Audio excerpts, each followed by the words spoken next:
Hello, and welcome to the final episode of Fun Shots Season 2, Fun Shots Retrograde, where, as you can see just above my face, that we will be playing Dialect by Thorny Games. Dialect, a game about language and how it dies. But before we talk about the game that we're playing, and mostly to fill time while I remember how to play the game that we're playing, we're going to go around and introduce ourselves, say our names, our pronouns, a little bit about ourselves, and our icebreaker question for the night is, what is your favorite constellation and why? So I will start us off. I am Dylan. I use he, him pronouns, and I am an internet nerd. That's me. That's who I am. That's what I do. My favorite constellation, I go back and forth on this one. I had a lot of struggles as a kid trying to recognize constellations. I would everybody knows the big ones, right? Like everybody knows the Little Dipper and the Big Dipper and like the heckin' Orion and all that stuff. And I would go out in the woods and look at the sky and be like, yep, that sure is a lot of stars up there. And that looks like several that might be close together. But I'm gonna say the Little Dipper because it eluded me for many years, and I respect that. You know, like I could find the Big Dipper, but the Little Dipper was a squirrely little bastard. So I'm gonna go with that. Julie. Hello, my name is Julie. I'm at Soft Signal on the internet in general. I use she, her pronouns.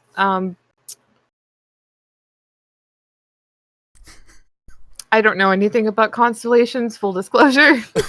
I was always I was that kid that was like, look, it's 3 stars in a row. It must be Orion's belt. So,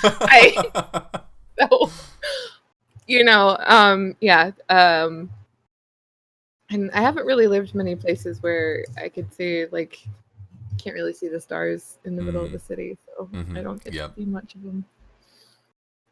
But yeah, stars are pretty. That's true. I think we can all agree on that, regardless of how many stars we see on the regular. Wild. Yes, hi, I'm Wild Engineer, he, they pronouns. You can find me around Twitch doing a bunch of different things on other people's channels. Gosh, gonna make me spill the tea with the constellation question. My favorite constellation is Orion, because, I guess, in my darker days, whenever I was feeling lonely and down, I'd be able to look up and see Orion, and I'd always say to myself, at least you're there for me. It's one of those kind of things. So even now, sometimes I do that, but just that little bit of constance in your life. I love that. That's awesome. Katie, how about you? I'm Katie. I use she, her pronouns, and I think my favorite constellation is very not surprising. I like Scorpius because I am a Scorpio.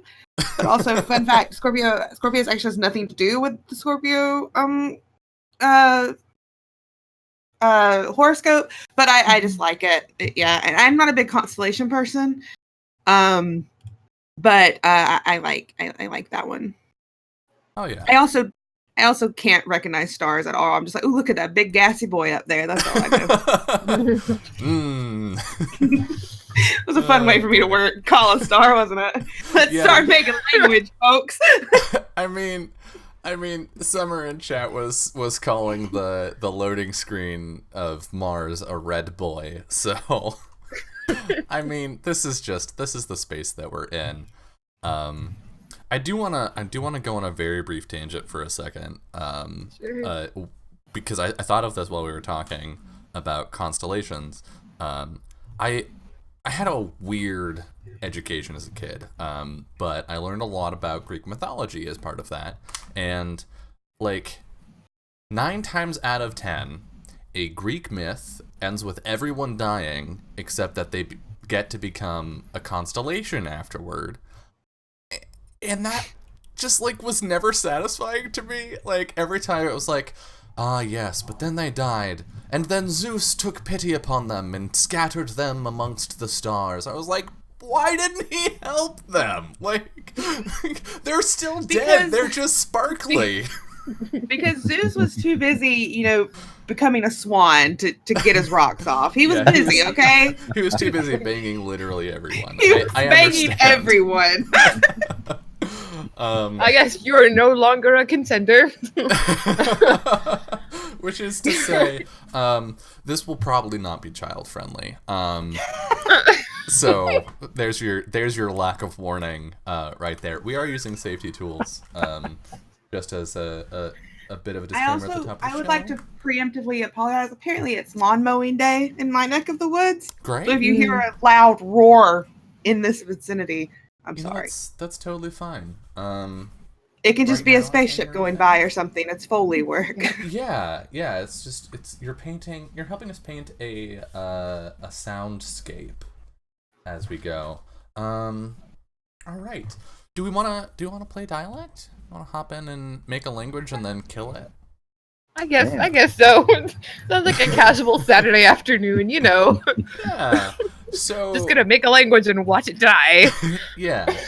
Dialect is a sort of card prompt storytelling game. I think it's one of the, in my opinion and in my experience, it's one of the games that sort of popularized the format of card prompt storytelling games. It essentially revolves around a community in isolation. There are many different forms that isolation could take, from social isolation to physical isolation. Obviously, we're going to be on Mars, so that's pretty significant physical isolation.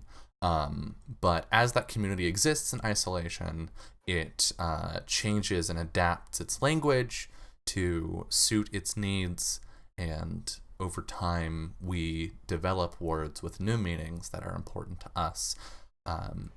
And at the end of the game, the isolation is ended and the language dies off. And that happens every time. So there is some variation, but the core arc of the game, just so you're forewarned, is generally kind of sad. But sort of the beautiful thing about playing this game is at the end we will have words that mean things to us. They could be repurposed English words. They could be entirely new constructions. We'll get into how we make words later, but we will have words that are important and have meanings that are special to us. But I think the awesome thing about us streaming this game is that they will mean something special to you, the viewer, as well. So just as we will build our shared language, you can share in that language as well. So our first step in creating our isolation is to pick a backdrop, which we've already done. We picked the Mars backdrop, or rather I picked it and then I said this is what we're playing and other people signed up for it. So I will be facilitating the game. You can facilitate and play at the same time, which is what I will be doing, but you can also just facilitate and sit back. But as the facilitator, I am sort of the custodian of the rules. I'm not a GM. There is no GM in Dialect, but I am the person who has a book in front of him and will check it when we have questions about stuff. But that also means when we come to the end of an age, sort of a phase in the game, I will read out some text that describes what happens next in our community, and that will decide sort of the broad course of our story. So we pick a backdrop. Backdrops are settings in which you'll tell your story. Each explores a different take on community and language loss. Then we will define our aspects. So each backdrop provides guidelines for generating 3 pillars of the community called aspects. These are the major traits of the isolation that will be the focus for language creation. So let me move us to the actual game board, because this will be important. So this is the board. There's a bunch of example junk that we'll probably clear out. But in essence, you have these 3 rings that are the different ages that will go through the different phases of our community's story. But we are going to add some aspects. So there are 2 that come with the setting, right? That are part of the backdrop that we're playing, and then we will get to define a 3rd entirely on our own. But the 2 that come with the setting are questions that we will answer. So to start off, our first aspect is we are chosen. And the question is, what brought us all together for the mission? And this is a question we all get to answer collaboratively. So does anybody have any ideas?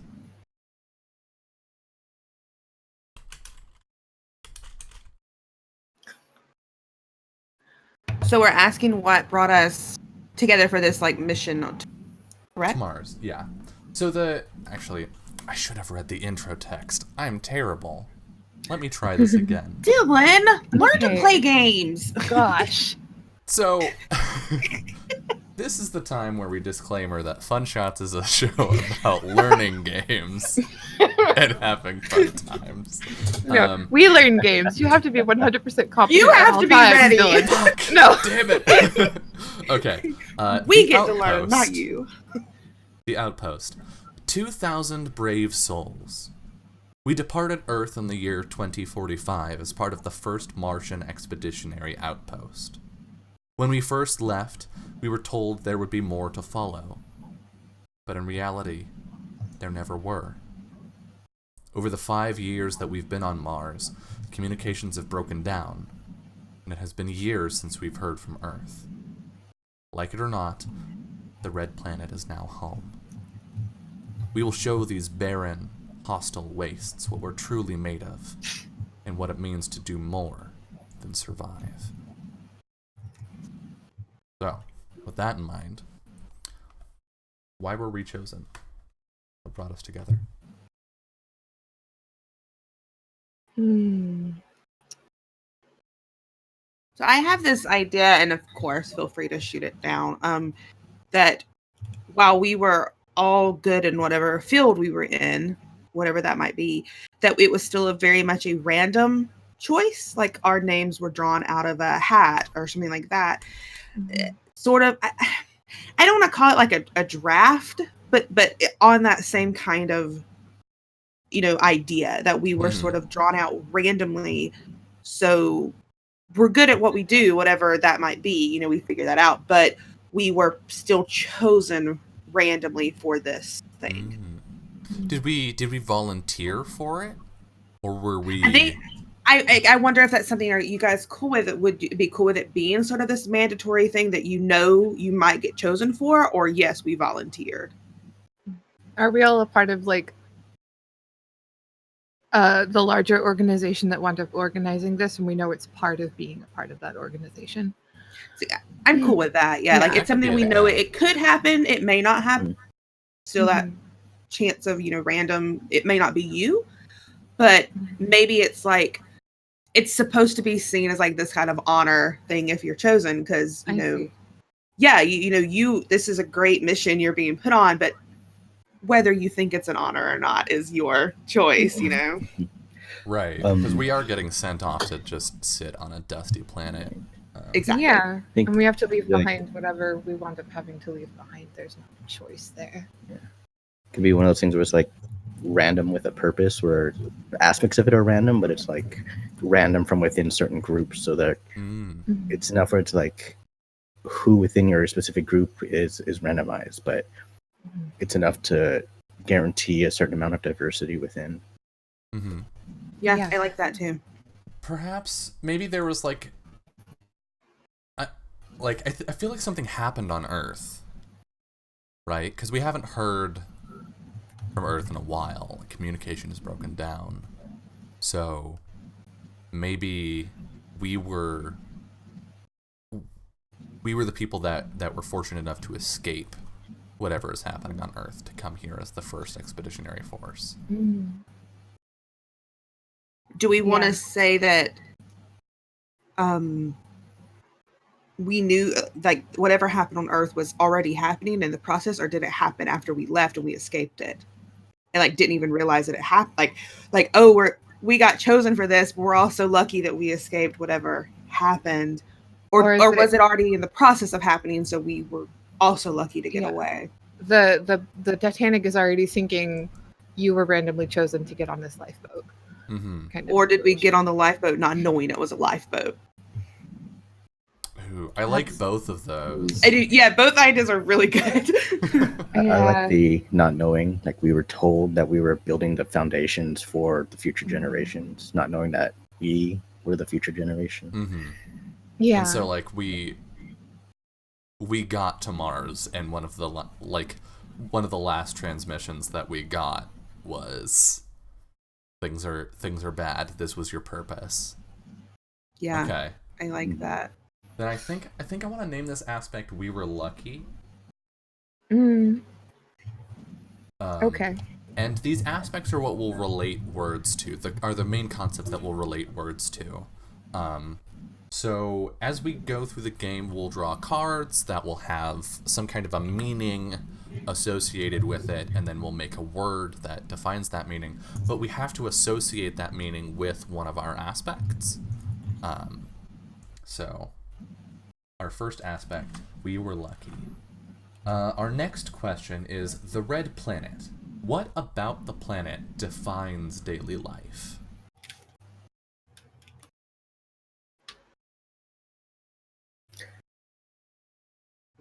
Is that just a broad question, or? Well, I feel like because of what it is, that we would all be living in like lava tubes of the planet. So it's like, essentially we're cave dwellers, because outside it's almost like a desert, you know. Have we like terraformed these tunnels then?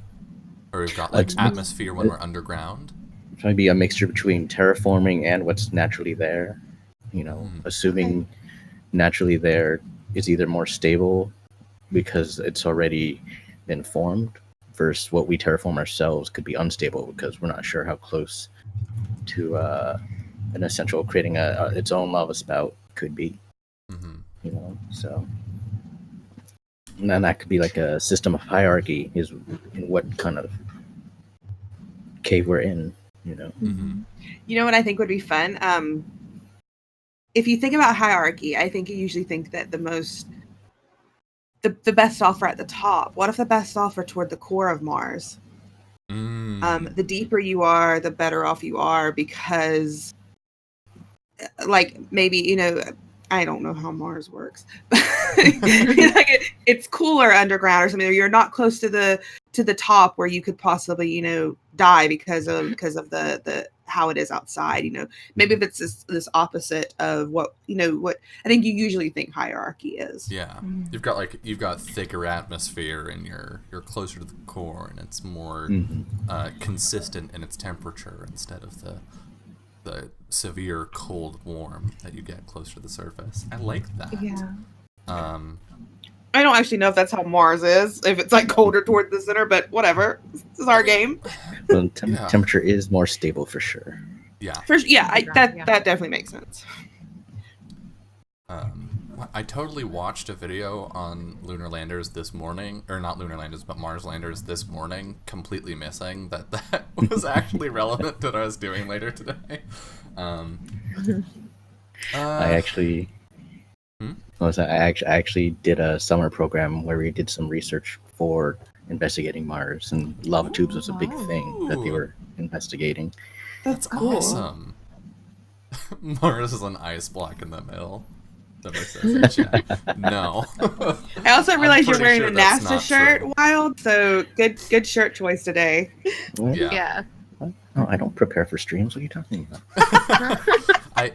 I pulled this shirt out like a couple minutes before the stream. I'm wearing. This was the closest one on. This is the closest one on the floor I could grab. Swan song. God. What do we want to name this aspect? Just lava tubes, maybe? I was thinking that, yeah. Lava tubes. Okay. And these aspects can change over the course of the game. I believe, if I remember correctly, we change an aspect or evolve an aspect every. Never look at chat, Dylan. Every age. You should have learned your lesson by now. Fine. I kind of like it though. You're right. I should have. Just, how many times does chat need to teach this lesson to this old man? All right. Our final aspect is a free aspect. The choice is ours. It can be anything that we want. So it can be a thing about our community or about the environment we're in.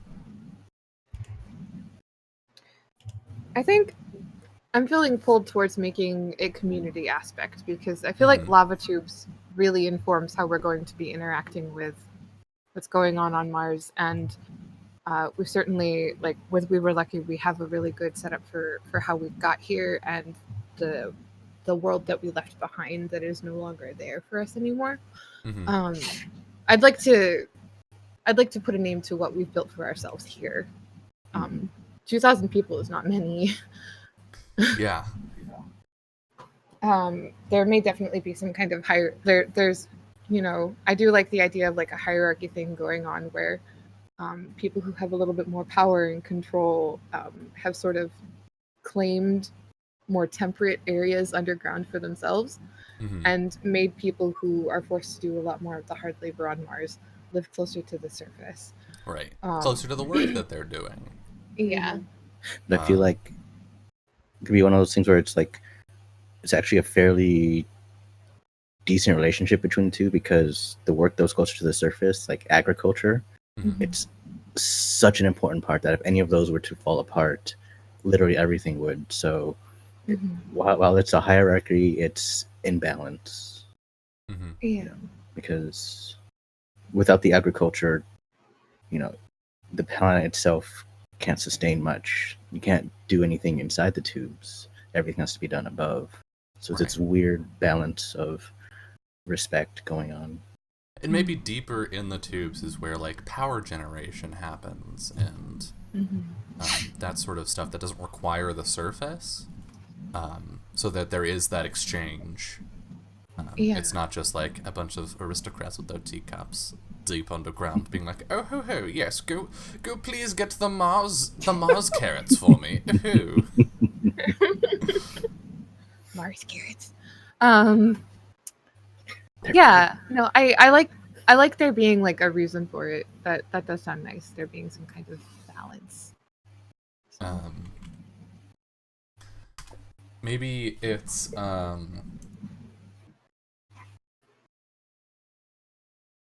ooh. I like the idea of playing around balance as a specific concept for us. Oh yeah, that'd be real good for this. Especially because the isolation is so small. Well, like, ooh, and if you think about it, we have such limited resources. Yes, we're only 2,000 people, but like, could we support much more than that? Like, we need the people we have to do the work that needs to be done to make sure we have power and medicine and food. But also, if we ballooned too far outside that, would we be able to support those numbers realistically? So so there's some like family control. There's happening. Maybe. If not on an organizational level, maybe on a social level of like you have a responsibility, you have a moral responsibility to think about the burden that you're putting on the community or the needs of the community when things go low, because people are gonna die, right? Like you made me think of this. Is there a lottery in our community? Like a culling lottery? Oh, Oh, I love it. I love it because honestly, no, I'm not lying. My mind was going there too. Yeah. Maybe. Like, are there these choices to like push the elderly to be farmers because they might die? You know, like that kind of thing. You know, send the sick or the elderly out on missions to gather things because there's a chance they might not come back. That's one less mouth to feed, you know, that kind of, or a lottery, like what I was talking about. Yeah, that's where my mind was going to. but also because we're all really good at what we do, just pushing out the elderly. How much do we lose in one of them leaving? Right. Yeah, because that's a lot Because of how much they knowledge know. and expertise Of knowledge. that's lost. Mm-hmm. Yeah. Do you want to lose that knowledge or lose that mouth to feed? You know, like it's. But also, like, if we have too few people, then we can't. Like there's a critical mass of people required to have a specialized workforce, and we're like right on the knife's edge of that, right? Where if we have too few people, then we're gonna lose one aspect. I think we can file like everything that we've just discussed under just balance. Yeah, me too. And I'm just gonna name the aspect balance. And a lot of those details can be fleshed out with words as we go. Mm-hmm. So yeah, that's the nice thing about having more general aspects. I find is it's a lot easier to decide where they fit. Yeah. We've got our three aspects. We were lucky, lava tubes, and balance. And now we will answer our community questions. So we will add definition and depth to the isolation by answering questions provided by the backdrop. These aren't these are basically the same sort of questions we were just asking ourselves, but these aren't aspects, these aren't things that we're going to put on the table necessarily. They're just things for us to think about and help us flesh out our idea of the place that we're in, what's happening, that sort of stuff. So how did communication break down? Which one of our aspects played a role in this?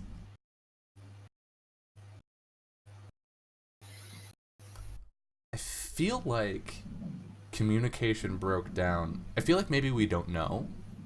Like, we know something bad was happening on Earth. Maybe we know what that is. But we don't know why communication stopped. Right? Yeah, like, it we didn't. have no idea. It doesn't necessarily track that all of a sudden we just stopped hearing from Earth entirely. Oh, could it be that someone within our community made a mistake and our ability to communicate was hindered, so we were waiting for them to send something to us? Ooh, yes. Building off of that, things were bad. Like, we knew things were bad on Earth, but, you know, it wasn't in apocalypse territory, right? It wasn't, the world has ended. But then this happened, right? This mistake happened that cut our communication for a period of time, and once we got it back on, there was no one on the other end. Oh. Nice. Yeah. Nice. And I think obviously the aspect that plays a role in this is we were lucky. For sure. How do we produce basic necessities of life? Well, I think that clearly plays into balance. Mm-hmm. We have, you know, I think we have this system where certain people are working on farming or working on keeping the power going, things like that. Because I think we've been up here for 5 years, correct? That was in the But yep. So yeah, I mean, it's enough time for people to have fallen into a rhythm, and you know, this is how things should be. And if balance is this aspect that's important to us, I think people would try to keep the balance. So I do think it's a very. I think as people come and go, like everyone knows how to do something specifically. I don't think there are many people who are like well versed in many things, and so that's what keeps the balance. Yeah. You have your people who are working in communications. You have your people who are hyper focused on agriculture, and we rely on the other aspects of our community to make up for what we lack. We're all very specialized. Yeah. So I'm sorry. Go ahead. We have to try and pass that down to anyone new within our community. Yeah. And it sticks to the balance idea in that, like, if we lose too many people in our communications or too many people in our agriculture, it's going to throw everything off balance. And I think, like, one downfall is that we are too specialized, but it also means, one upside is that when the people are, when it's working, it works very well. Yeah. I like that. I feel like we've already answered this question, but what type of structures do we live in? Are there places for communal gathering? Lava tubes. Yeah, we live in lava tubes. But are there communal spaces? Ooh, our original ship. Ooh. I like that. Yeah. I like the It's idea been like repurposed or something. It turned into our town hall once we, depending on how big our ship was, I guess. I like the idea of maybe, because we were sent here as a colony, right? So we were sent with the intent of us being able to live here. So obviously, like, we have supplies and tools and whatnot. But I like the idea of maybe a like vertical, oh god, I'm gonna regret saying this because Katie's here, a vertical shaft in the surface that is not a hole. That goes down. I don't know about that. That goes down through all of the different layers of the lava tubes. So that's where we landed our ship.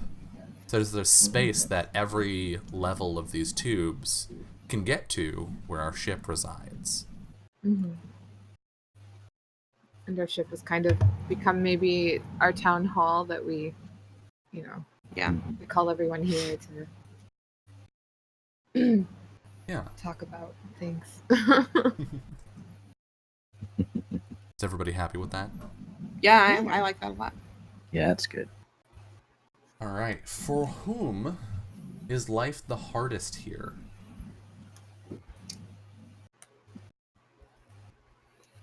For any kids, anyone new, anyone who's not specialized. The younger people, Yeah. Because I don't even think it's a hierarchy. The ones who are closer to the middle have it easier. Everyone has it the same amount of tough. Everyone's got it hard here. But just like Wild said, if you are brand new, if you don't really have a purpose, it's hard. Yeah. The burden of expectation there, like, you have to learn all of these things. You have to take on this role in order for us to continue surviving, and there's no option given there. And I'm sure there's a lot of pressure to, like, pick a field and stick with it. Like, pick a field early and just stick with it forever. This is getting really real right now.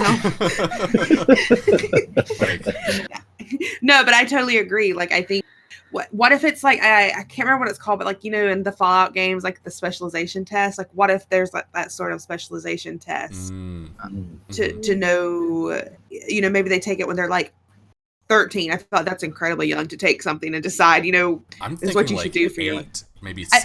Even younger. Yeah, and like, you take this test and see what you excel in, and maybe you have a chance to change it in the future, like maybe you have one chance, but even by then you have all this stuff, drilled into you. You may be scared to change what you want to do, that kind of thing. And regardless of what you want to learn, you are forced into the thing that you've shown an aptitude for. Exactly. Whatever you showed an aptitude for at a very young age. And I think that also messes with our balance idea. What if we have this generation that's coming up that leans more toward something else rather than what we need? That also deals with balance. I have an idea. Because of our limited resources, does the life expectancy shorten? So there's like actually a time aspect to why everything's done so young, right? And why everyone feels they must pressure people into this, because time isn't what it used to be. Yeah, I mean, I feel like Mars is dangerous, even if we're meant to live here. Like, even if we were given the tools and the best starting position to survive here, that just surviving is hard. So, like, I don't know that there's like a biological reason that life expectancy is shorter, but just because we're living a more dangerous life than we would have on Earth, like, yeah, people could die at any point, and like a couple people dying on Earth like is sad and tragic, but isn't like an existential threat. But here, having a couple people die can like is massive percentages of our collective knowledge just dropping away. So even if it's not like, oh yeah, you know, so and so in engineering is going to die in 5 years probably, it's just like anyone might die in the next 5 years, so we need to pass this knowledge on. And I think actually maybe it's hardest not for the newest children, but for the ones that were born on the way here, because they got a taste of what humanity used to be like. And now they're being forced into the structure. Like, it's been 5 years, right? They're just we're just putting these structures in place, and we're saying this upbringing that you had is gone. Yeah. And it's time for you to choose. Oof. We're already going places, guys. A fun place. I love this game. Our final community question is, what internal threat looms over us? You know, a disease would probably suck a lot. A disease would suck a lot, yeah. If we wanted to take the contagion route. Wait, go ahead. Oh. Do you have an idea, Lon? Yes. Balancing water between water for drinking and water for agriculture. Is there a political divide on that? Maybe? I mean, it's such a fine line that with Earth gone, perhaps things are getting hotter, so that could decrease our water resources slowly. Okay. What if maybe I can combine the two ideas? I like both of those ideas. What if there has been this sort of, not really fight for, who gets what water, is just like this divide. And when we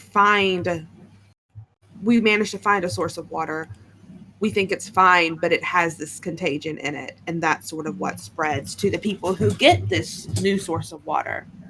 Be it the ones on the lower end or the ones on the higher end. Maybe we were sent to Mars with so much water, and we haven't necessarily found a source on Mars yet. So this comes about as a result of trying to find a way to recycle water or something like that. Okay. Yeah. So we're still figuring out infrastructure problems. And I think because this is the question is what internal threat looms over us. I think there are hot opinions. There were some hot takes on the best way to solve this infrastructure problem. There are some that are like engineering problems, where like people are trying to figure out the right purification systems, and there are different ideas on that. But I think there are also some like fringe ideas, like, we know there is some ice underground here on Mars. We should be focusing all our efforts on that, and this other stuff that we're doing is a waste. Or people saying, loss of knowledge is terrible, but we can't provide water for this many people over the long term, and we need to just decide who goes. And there's this rift, this like spidering fracture within the community over what to do about this particular problem. I had one more, like real hard stances. Yeah. One more into that. There's the medical community that believes slowly introducing the contaminated water will build up immunities, but there's no guarantee. Mm-hmm. Yeah, and the risk of I think the risk of the first Martian disease is pretty scary to a lot of people. Mm-hmm. All right. Now we need to name our isolation. What does our community call itself? So I don't have an idea, but I was well, I have an idea, but I don't have like a solid idea. Mm. I was sitting here thinking when we were like building so much balance and like space and constellations. What's the zodiac, the constellation with the scales? Is it Libra? Libra. So can we? I think of some kind of play off of that. Well, now I don't want it because it involves Dylan. We could. Oh, maybe it's the name of our mission. Maybe it's called the Libra Initiative. I love that. I was just sitting here like I think that would be a great. It sort of ties everything together. You know, all of our things. Like I think that some play on that. Yeah, I really like the initiative. Yeah. Are we happy with that? Are we good? Yes. That works. All right. I gave that to you. Thank you, Katie. That is part of why I love this game. Like personally, is my brain does a lot of association all the time. I like see a thing and then go on wild tangents with it, and this game like really rewards that. So selfishly, I'm a fan. So the internal conflict, primarily having to do with water. I just wanted to go over it real quick. We need to. So we have like 3 or 4 right now. We need to get to the ice. We need to purify the water, or we need to introduce contaminated water to build immunity. Was there a 4th one? I can't remember. We need to reduce the population. Like Okay. even if we lose important knowledge, like not running out of the water that we have stored on the ship is a major existential threat. And I think there are some people being like, if we might set ourselves back centuries in terms of technology and knowledge, but we'll not be dead. Yeah. So. Right. Yikes. Okay. Now, one of the thing that I love about this game over some other card prompt games is that we get a character. We get a person to be. And these persons are meant to be representative of portions of the community, but they are the people that will get to be. We will speak for portions of the community, but we will speak as these characters. So, to start, we will pick an archetype, and then we will define who they are. So, to start, I will deal each of us 3 cards from the voice deck. Deal 3 cards to almost everyone. To everyone but the account I have in here just to capture the tabletop. Alright. Deal cards. We should each have 3. You will select 1 card as the archetype for your character and set aside the rest. So Are we allowed to look at them? They're not like random or anything. You're allowed to look at your 3 cards. Yeah.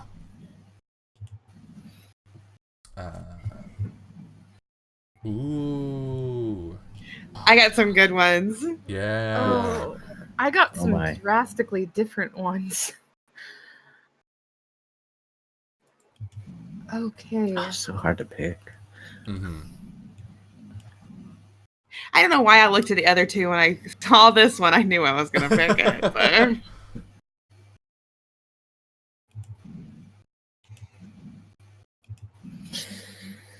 I'm gonna see kind of what everyone else sort of, because legitimately, can I go ahead and say the cards that I got dealt for?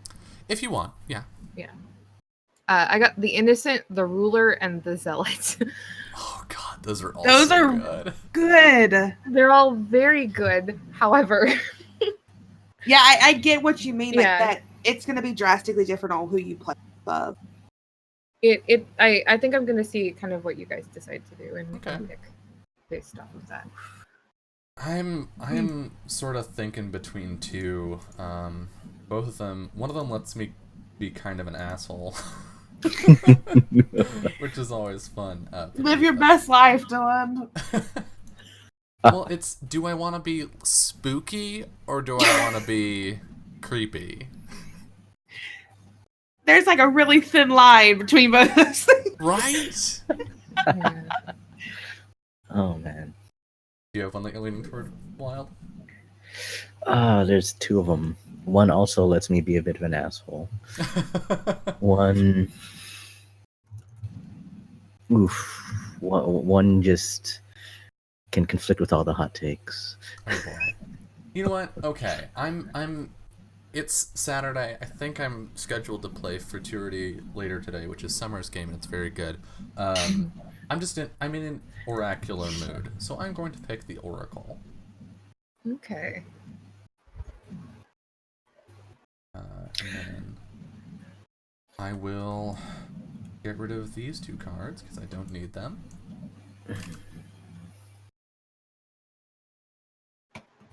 So I am picking the Oracle. You know what's coming, or you know what's coming for us, and we believe you. At least most of us do.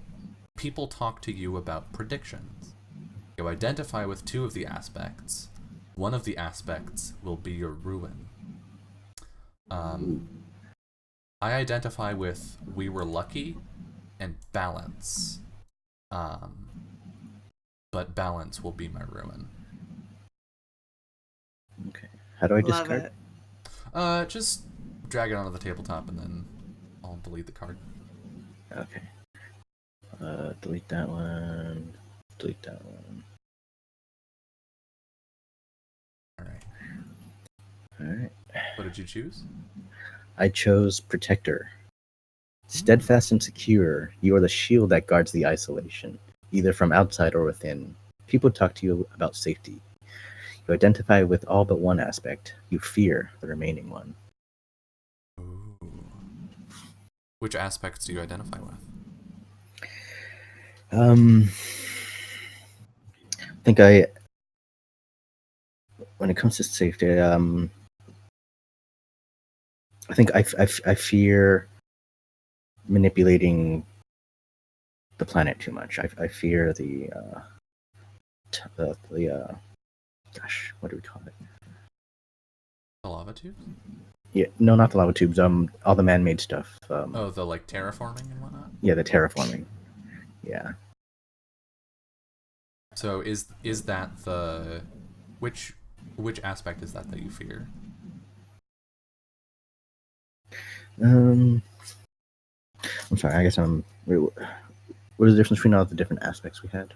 So we were lucky, we have balance, and we have lava tubes are our three aspects. Okay. Lucky. So you identify with two of them, right? Okay. And you fear the remainder.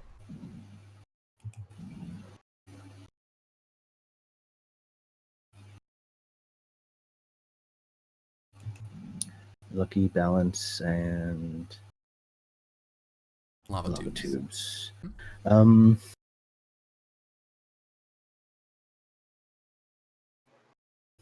gonna say I identify with we were lucky in the lava tubes, and I fear balance. Nice. Oh boy. All right. Katie. I can go. Yeah. So I'm gonna discard two. And pick celebrity. Hey. We all recognize you. Silence descends on the internet. People talk to you about the latest gossip. You identify with only one of the aspects it made you famous. And I think we were lucky is what made me famous. I think that what happened was I was specifically good in my specialization. And but like sort of looked over in a way. So when I got chosen to come on this this mission, what have you, it sort of elevated me to a new status. Like you were a small fish in a big pond back home, but here, Mm-hmm. Okay. Yeah, I think that like I'm not going too deep into it yet because I'd like to find out by play, but maybe my that word is hard today. Specialization is like very even more specific than what we have. So maybe there were only like a handful of people that could do it, and I was chosen, even more so than what we already had. Yeah. All right. Okay. What's it gonna be, Julie? I think I'm just gonna lean into type here. The innocent. Oh boy. Yeah. Seems like it'll play well with all you folks. Why is there so much anger? We're all in this together. If only we could all just get along. People talk to you when they're worried about you. You identify with all of the aspects. One of them means more to you than you realize. I think I am relatively young, and we were lucky means more to me than I realize. Oh damn. Whew. All right. So we're gonna think about our characters, and then we'll be coming up with technically four things. We're gonna be coming up with our name, our role in the isolation, and our relationship to the aspects. We've already figured out our relationship to the aspects, I think. But we can get more specific with that. But we are at the top of the hour, so I think this is a good time for us to take our first break. We'll come back, say who our characters are, and then I think we can get rolling on the game after that. Does that sound good to everybody? All right. So you're going to step away for about 10 minutes, and when we return, we will do all of the stuff that I just said that we're going to do. So don't go anywhere. See you soon. Hello and welcome back to Fun Shots Retrograde, where we are defining our characters. So are we just about ready to share our characters and who they are? All right, then why don't we just go around? I will start us off. My character's common name is Sasha Hadley, Dr. Sasha Hadley. But her name that only some call her is the Astrologer. And I think that came about because on the ship on the way to Mars, she was sort of surprised by being selected initially, and so she wasn't prepared, and she had to leave her family behind, and so she spent much of the trip looking out the windows of the ship out into the stars, and something changed in her. She sort of abandoned her old subjects. She'd been some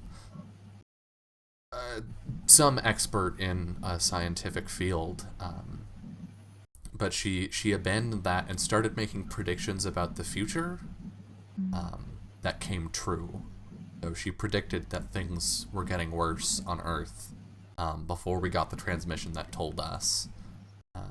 And when we were working so hard to get communication back online after it got knocked out, she said that there would be no one to answer us. And so people have started referring to her, because she looks at the stars and then comes with these predictions. They've started referring to her, if they believe that she actually has some kind of predictive power, as the Astrologer. Her role in the isolation, though, is weirdly businesslike for how disconnected she seems to be these days. She's a project manager. She manages the flow of resources and personnel throughout the isolation. And her relationship to the aspects. Explain how your character feels about the community aspects, prompted by the relationship defined on the archetype card. Kind of already did this, but I want to be a little more specific. Her association with We Were Lucky, she felt unlucky to have to leave her family behind. But when things changed, when she gazed into the stars, she saw the end that she would have faced if she had stayed behind, if she had not been selected. And she hasn't said what that end is to anyone. She hasn't told anyone what she saw. But she is adamant that she is very lucky to be here. Her association with balance, I think, is that is partially her job, right? Like she's one of the people who is actively trying to maintain this balance on a day-to-day basis, trying to make sure resources get where they need to be, conflicts are handled, and things are passed to the right people. But it will be her end, I think, because she isn't that scientist anymore, right? She isn't the thing that the community needs or thinks that it needs. She's an oracle, and that is the truth of who she is now. And there's no place in this system of balance for the person she is now.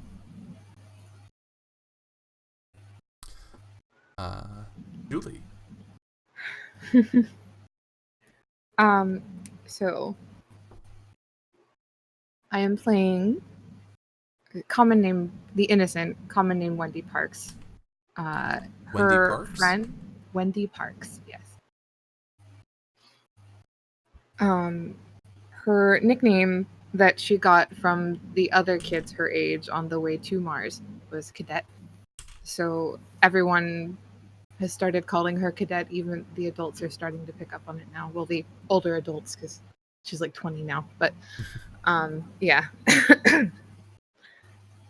And she is in the agriculture department because that's what her parents specialized in whenever they got here. So that's what they started training her on as soon as she was old enough to start helping originally digging in the dirt and doing harvests and things like that. And now she's learning more about the scientific side of things and how to actually produce on Mars. So yeah. And what was the next question? Relationship to the aspects, which we kind of already did, but yeah, I think diving a little deeper into it is good. Yeah.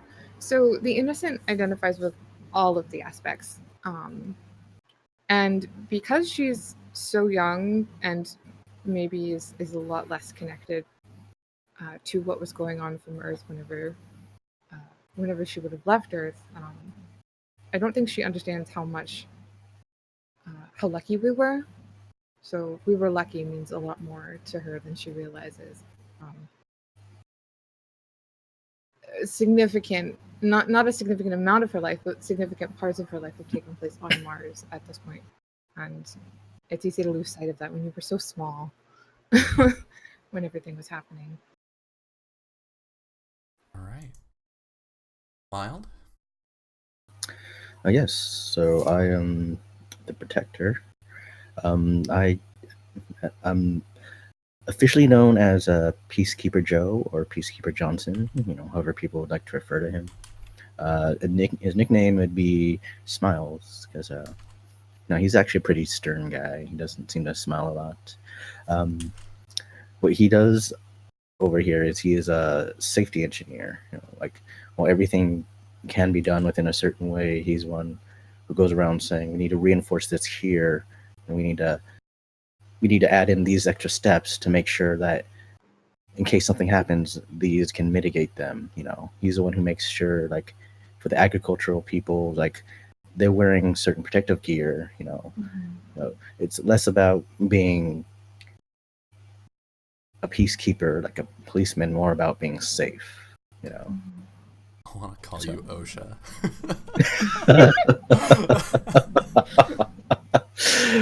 Oh God, he hates that name. That could be your secret side name.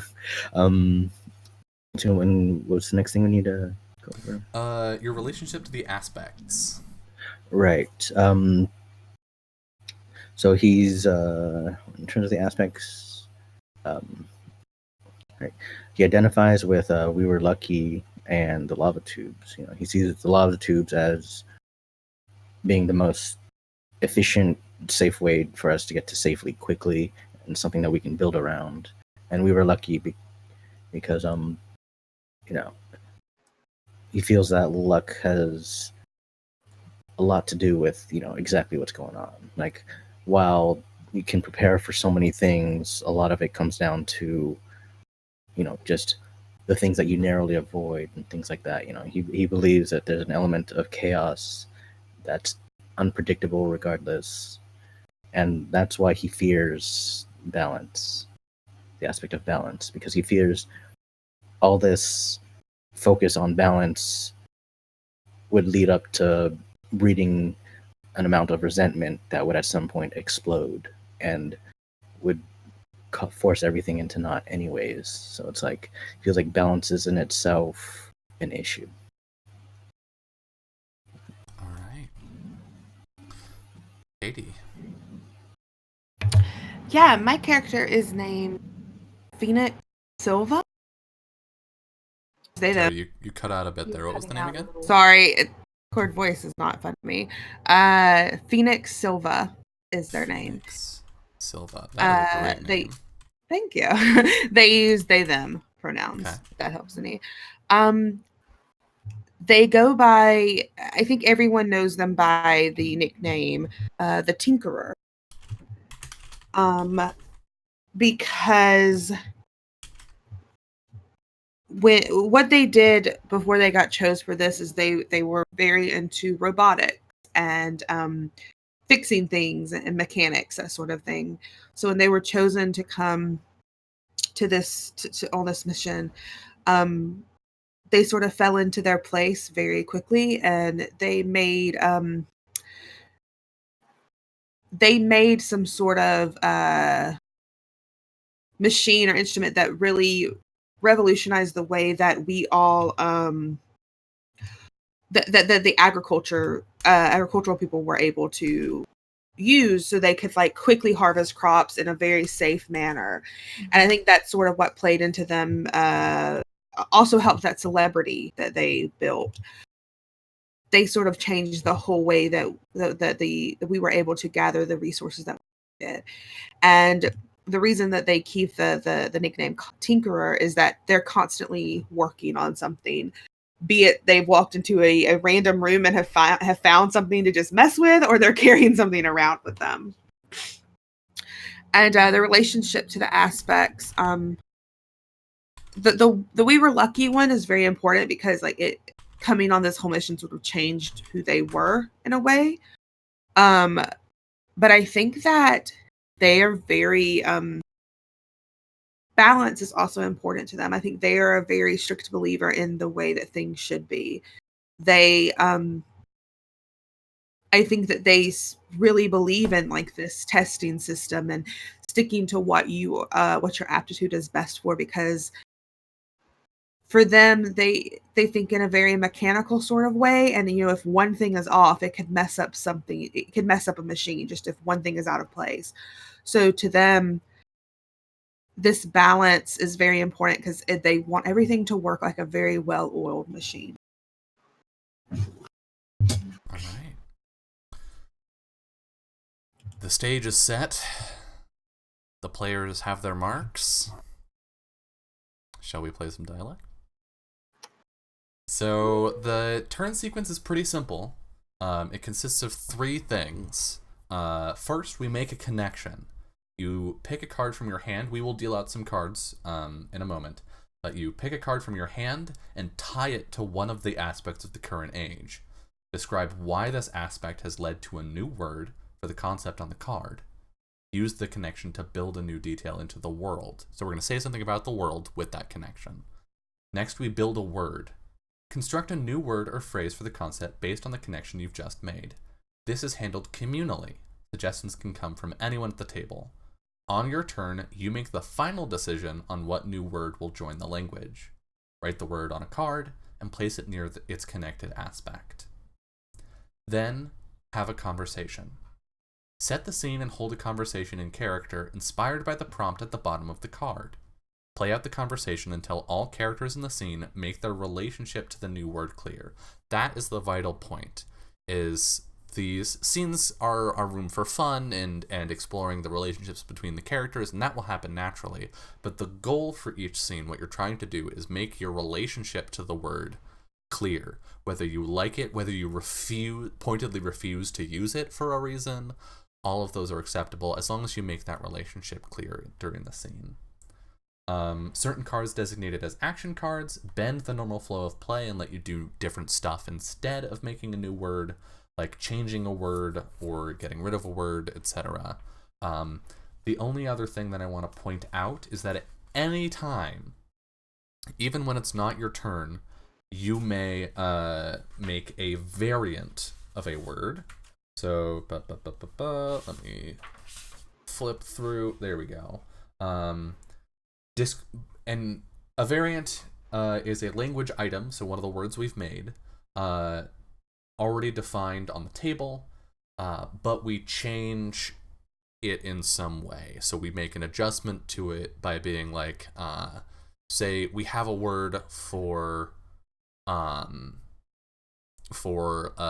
particular activity, but then you wanted to make a variant for the people that do that activity, right? In order to do that, you discard any card from your hand, you declare the new word or phrase you're defining, and then you add it to the table and draw a replacement card, as if you had taken a turn. So, that's also a good way to be like, I don't like my card. I don't like this. Get rid of it. So, yeah, we start with, how many cards do we start with? Game, please. Julie, do you remember? I think it's 3 of age 1. But... 3 sounds right, yeah. And when you play a card, so when you play a card for the current age, you draw a card for the upcoming age. So I will put down the age 1 and age 2 decks and hide our voice deck because we don't need that anymore. Then I will deal 3 cards to each of us. And if there are no complaints, I will happily go first and just we can see how it rolls in general, and then just go around the overlay order. So take a moment to look at your cards, see what they are, think about what you're interested in. Ooh. So you'll notice that there's a name for most of these cards. There's a name at the top, which is the idea. There's a description of that idea that gives you some room to think around, and then at the very bottom there's more red text that says what the scene prompt is. Oh, I like that one. It's happy. I'm probably not gonna play it. Dylan. What? I'm not here for a good time, Katie. You saw me cry last night. Again. It was great. I want more.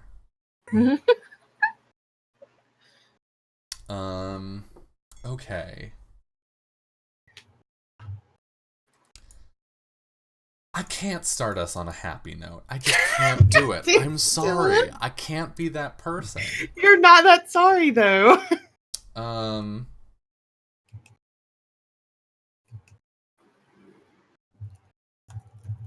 going to play Death.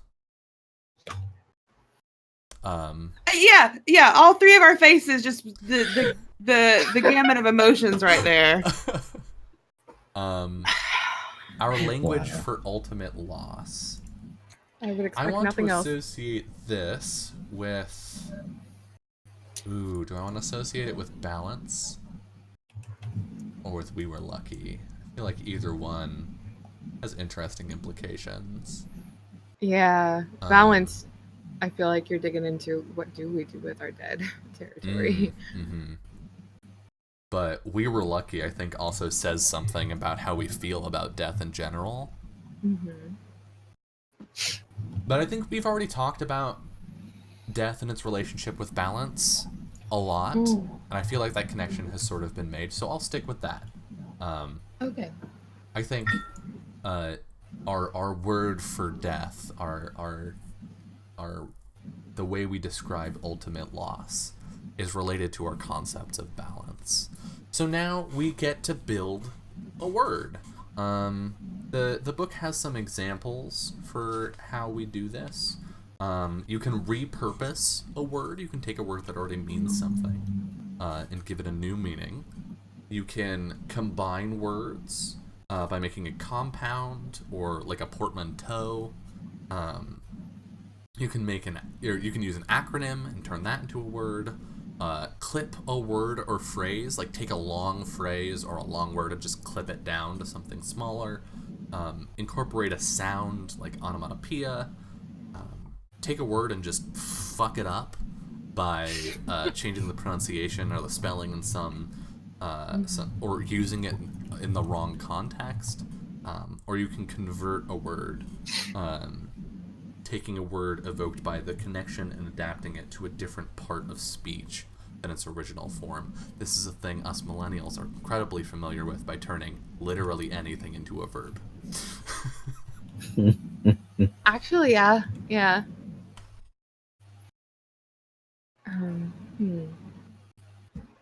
So yeah. Any ideas?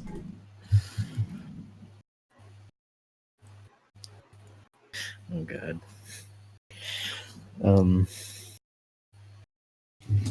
Take it away, Wild. The concept of oof. What did they oof last night? Sad. Just straight up, it's real sad, but Mark oofed the other day. No. Oh my god, Mark really didn't really strike me as someone. He seemed so healthy. He left behind so many people when he oofed. I'm gonna drop a big fat no on that one.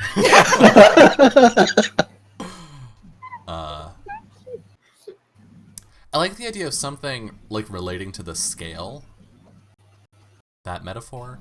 What about like something about tipping the balance? Some kind of or maybe turning the balance. Taking your hand off the scale, right? Like you were applying to it, but now you're not. And it's the rest of the community, the remainder, that needs to shift in order to bring that balance back. The word counterweight comes to mind. Ooh. So, I don't know. Tip. Or even shifting. Maybe that's what, they tip. shifted. I like counter. Tipped, like tipped the balance. Tip. Maybe Tilt. lift, right? Because they're lifting their hand off the scale.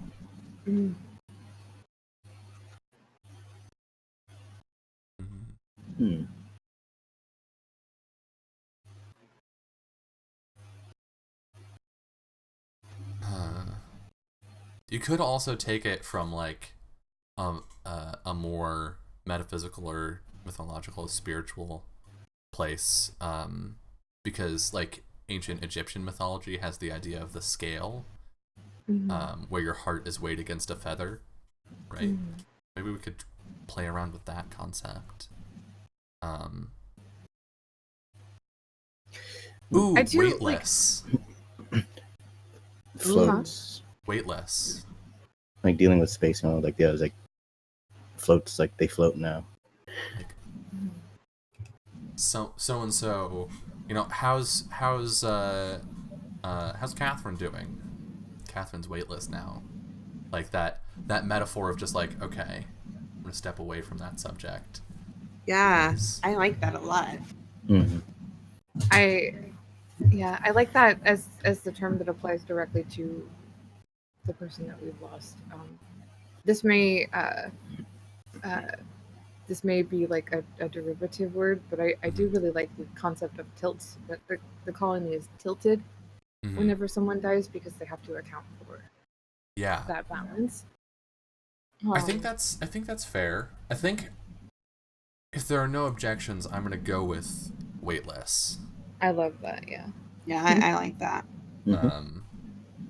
So I'm going to go and take a language item and bring it over here by balance in age 1. Nope, that's age 3. Out here in age 1, I'm going to rename this weightless. And in the translation section, I'm going to write dead. D-E-D, dead. D-E-D, dead. Rip. And if you want to discard one of your cards, Julie, to make that variant, you totally can.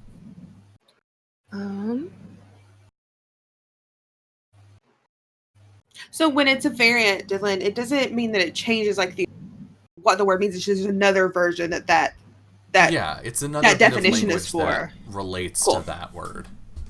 Okay, cool. Yeah, we will change words over the course of the game. There are action cards that change the meaning of words, but also as we move through the ages, we will find new contexts and meanings for these words. Cool. I like that. Yeah. So yeah, God, all of the words that I have are pretty good right now, though. So, okay. I mean, you can save that for later. yeah. The thing that I forgot to mention is we get 1 turn per age. Each player gets 1 turn in an age. Once we've all taken a turn, we move on to the next age, which will have new cards, and something will happen to our isolation in that transition between the ages. So, so we each get 1 word. So we each get 1 word per age. Yes, or action. So the prompt here is letting go. I think I want this scene. So you get to pick who's going to be in the scene. You can just choose to not be in it yourself. You can decide everyone is in it. It's really freeform. So I definitely want Wendy in this, because that feels appropriate. And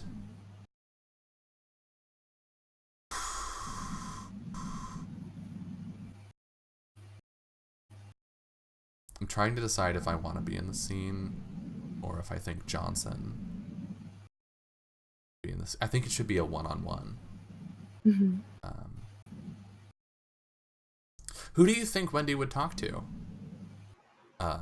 in a situation around loss? She probably between everyone else at the table, Johnson is probably the one that she's actually met and knows, because he's probably on her about protocol all the time.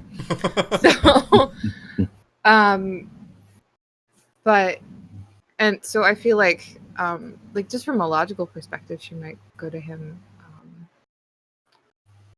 Okay. I'm not sure. Yeah, we can see. Our scene, I think,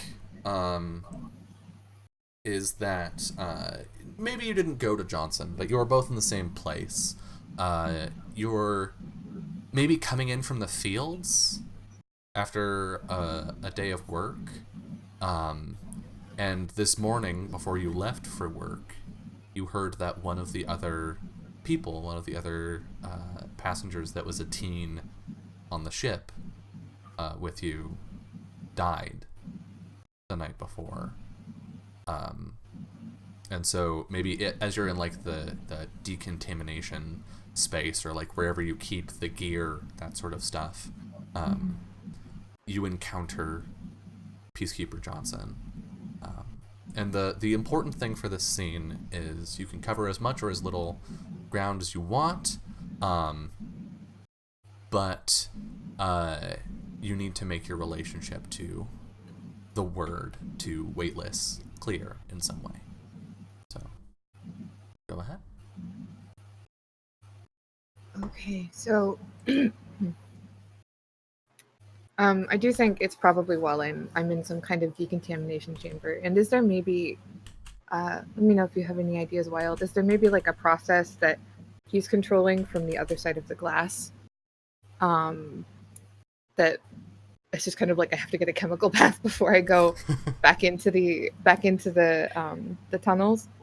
And there's like this real weird, awkward, like 2.5 minute period or something where it's just us. Right. I think Joe would be, if anything, just restocking up on supplies, because it's one of those things like, unfortunately, because it's safety, because things it's a very consumable process, there's a lot of tedious work that needs to be done, and sometimes he's the only one around to do it. So he's checking levels, stocking up on supplies. Yeah. So he's not necessarily involved in that process. He just happens to be here while she's decontaminating. Yeah. Okay. Cool.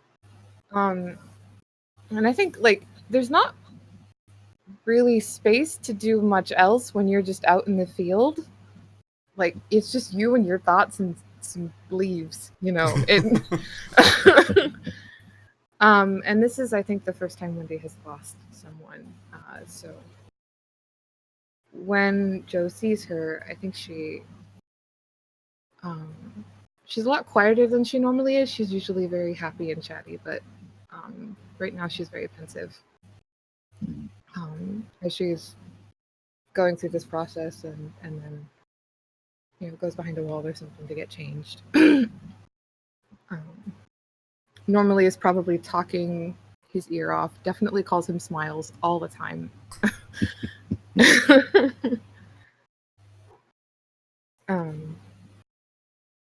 And then as she's combing out her hair and putting it up in a ponytail, she looks over her shoulder at him and he smiles. Hey, Wendy.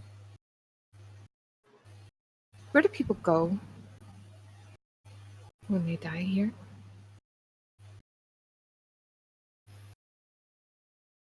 Do you mean literally or figuratively? No. I mean literally. Like, I mean, what do we do? Well, it depends. I mean, we've attempted to keep some of our traditions, so there will be an above ground burial. I mean, we can't keep them in the tubes. Unfortunately, we can keep mementos of them, but we have our ceremony, and we separate them from the group. It's about all we can do. If there's anything we could learn from what happened, they take time for that. Of course. Yeah.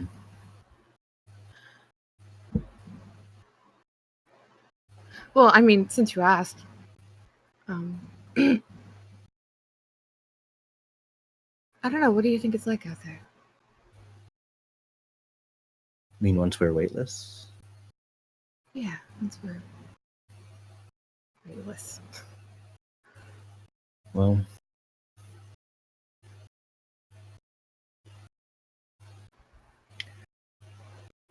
I try not to put too much thought into it.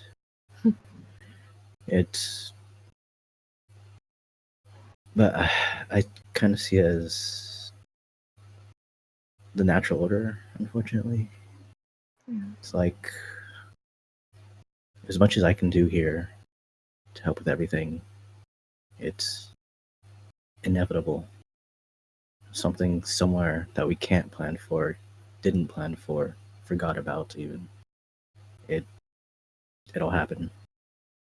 I mean,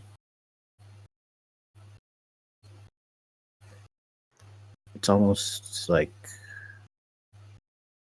a return to order. I feel like this balance we have going, it's an illusion. you know, it's not natural. Mm-hmm. That's not how things really work. Have you thought about it? Just gonna file that balance comment away.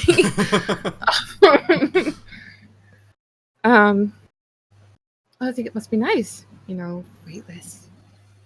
It sounds really freeing, especially considering everything we go through here.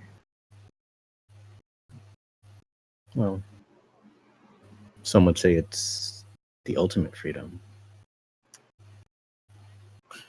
But, I mean, you also lose out on so much.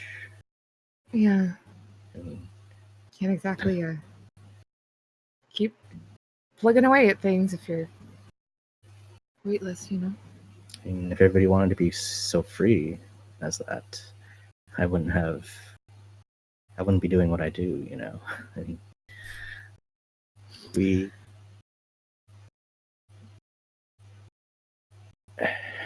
it's one of those things. It's like people want to be weightless with the idea that they've left something behind. No one just wants to be weightless. It's like weightless physically, but not weightless mentally. I think I understand. And I'm glad you do what you do, Smiles. Yeah. I do what I can. Yeah. It's an interesting thought. Weightless physically and weightless mentally. And then she walks out. Yeah.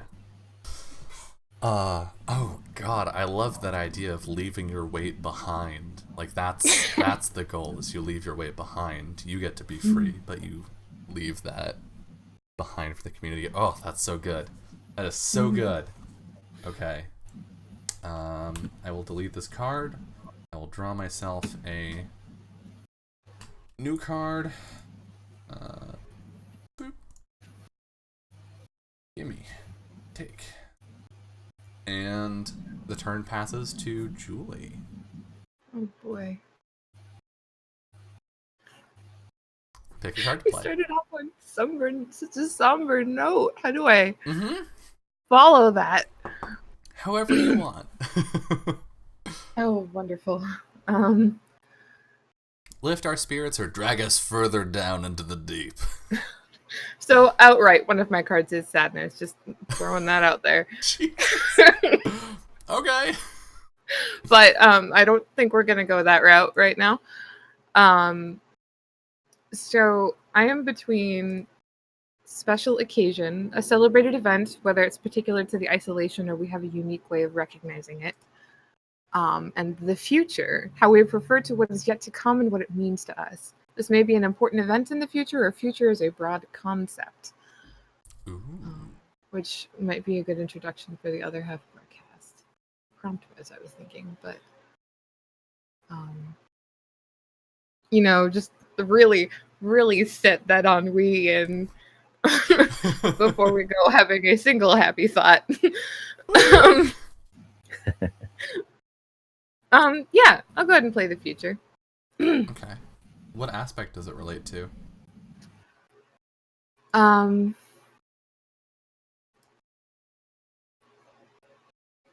So death wound up relating to we were lucky or Balance. Okay. So I think I'm sorry to interrupt. Someone asked, is there only a certain amount? You cut out again. Oh my It's God. weird. It's like the first thing you say, you cut out, and then once you speak again, it's fine. Love it. Can you have more than one word that relates to an aspect, or is it like only one word each aspect? Okay. Yeah. You can stack them up however you want. Okay, cool. That's what I was wondering.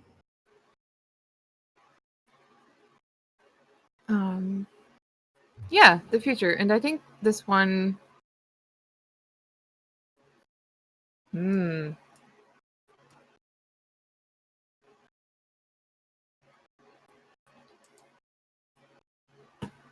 I'm open to input. My thought is we were lucky and we could just tackle the concept of future as a concept. Or we could get really specific on the future of the isolation and connect it to the lava tubes. I could see like broad concept. We were lucky, specific event, the lava tubes, you know? Yeah.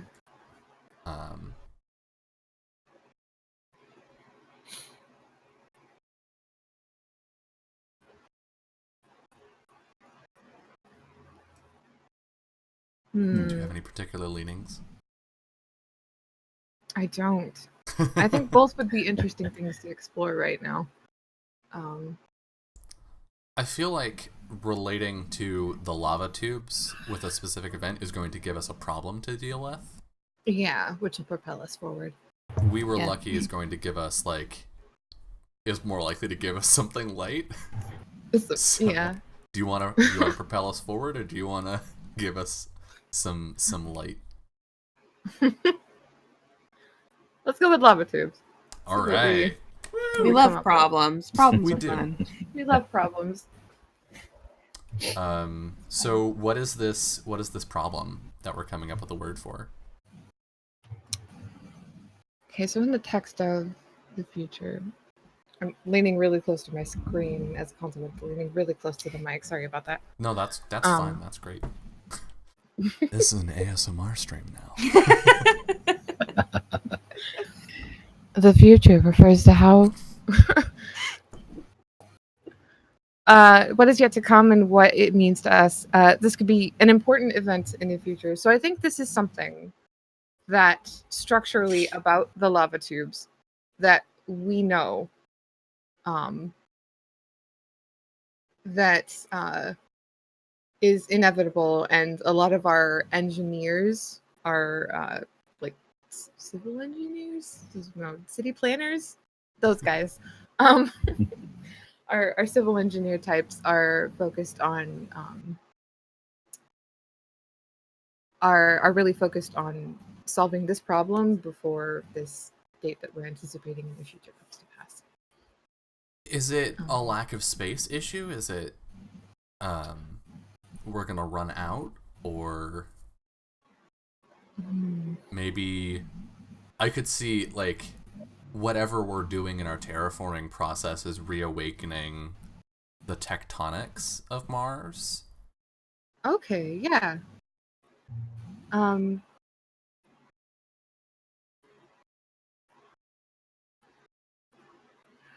think lack of space.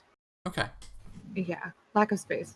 Lack of space means everyone's closer together. Crowding is just petri dish problems. So is the event the point when we run out of space? Yeah, the event is when when we exceed our fire department regulated maximum occupancy that you see posted on the outside of spaces. Cool. With projected birth rates and all that stuff. So we know this date is coming, and it's coming up fast, and the engineers are trying to figure out ways to add to our system without compromising its integrity. Because if you stack the tunnels on top of themselves, they'll collapse eventually. So, I could see X-pop exceeding population or something. Ooh, I like that. The X-pop point? Yeah.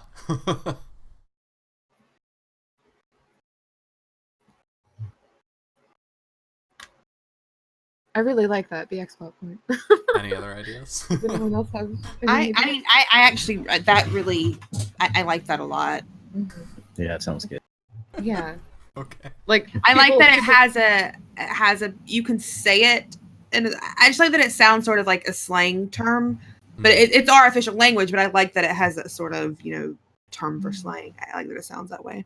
Yeah. Originally, the engineers started saying X-pop. They were saying the full thing all the time, and eventually it just got shortened to X-pop point. And then when talking about it, everyone else in the system just started picking up on that. Yeah, we're gonna hit X-pop in so and so years. that sort of stuff. Yeah. That's nice. And in that sense, I guess it would be tied to balance. Well, hang on. It's tied to the lava tubes. Never mind. Yeah, but it's also Anyway, it's tied to the lava tubes because I think that's the important factor. But of course, everything's going to relate to probably all of our aspects in some way. But what that means, I think, in tying it to lava tubes, is if we can change our situation with the lava tubes, then we change the meaning of this word, right? And the context of it. So, all right, I will make us a language item card. Boop, boop. And name this X pop. Did we capitalize the P in pop? Or is it all just one word now? I think it'd be one word. Yeah, I feel like it should have merged to one word by now. X pop. The prompt is we have different visions. Oh.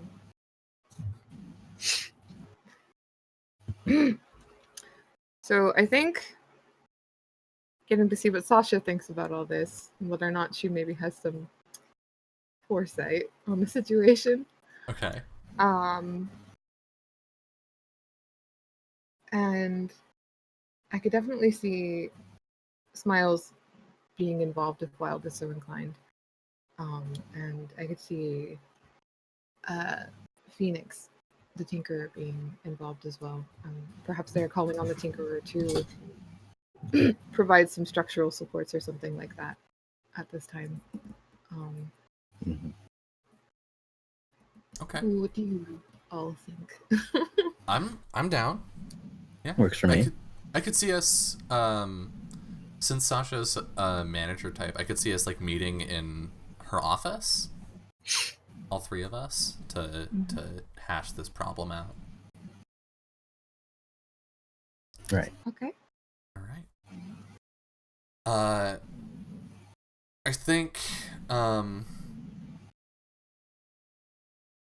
I think Sasha is standing at the window while the two of you are like talking about the actual details. And Sasha's just like trying to see what little sky she can see through the central chamber. I think Phoenix is like talking to Joe and but sort of sat down at this table or whatever, looking over like the blueprints of the tubes, trying to find parts where we might be able to expand or make them stronger somehow. And even though they're having this conversation with Joe, I think they're very much distracted by what they're reading. So you're just getting like a couple of yep, sounds good. Like these kind of responses to everything Joe sort of says as they're flipping back and forth on these blueprints. I think that's perfect because I think Joe is actually kind of flippant about it because he sees population control as something you can't really control. He's like, there's a reason why we never say 100%. So if we don't have things that going just the way they should, Joe, then we're going to hit X-Pop a lot quicker than we thought. And nothing was ever going to go the way we planned. That's why we come up with strategies. We do what we can, but in the end, it's going to happen at some point, sometime. It's going to be one of those nights with either mental failure, mechanical failure, product failure. It's inevitable. So, I mean, that's what we fix things and make things better to prevent failure. We can't have a failure up here, Joe. You see, there's too much talk about fix and failure. Not everything needs to be fixed. Not everything is a failure. Sometimes you just deal. I would much prefer to live in a place where everything works. where everything is fixed. That's why we have some sort of foresight, right? And she looks over toward Sasha. I don't, or they look over toward Sasha. I don't think like really expecting an answer, but sort of hoping that Sasha has some sort of idea of what's going to happen.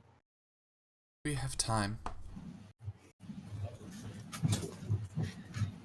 How much time? Sasha turns away from the window. More than we think. X-Pop will not be here as soon as projected. Focus on solutions that will work, not solutions that are fast. Slow and steady. Right. You deal with it as it comes. I would much prefer to try to prevent it, but... What exactly are we trying to prevent here, you know? I mean, are we asking to make more waitlists? Panic? I mean, we have the time we need. We don't have the safety we need. I don't think we should focus on the waitlist right now.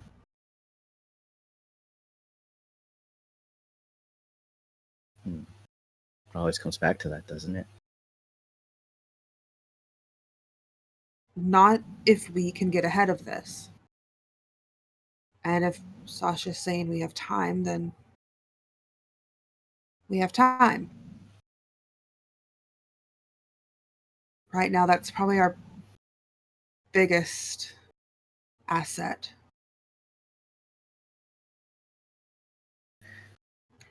It's just, I feel like there's a perception of time's coming faster than it is, and it's this X-Pop number. It's causing more of a panic than it's preventing. You know, I mean, when you have those pleasant accidents that can occur, do we ostracize? They happen. If we're too worried about the number, we don't deal with what's in front.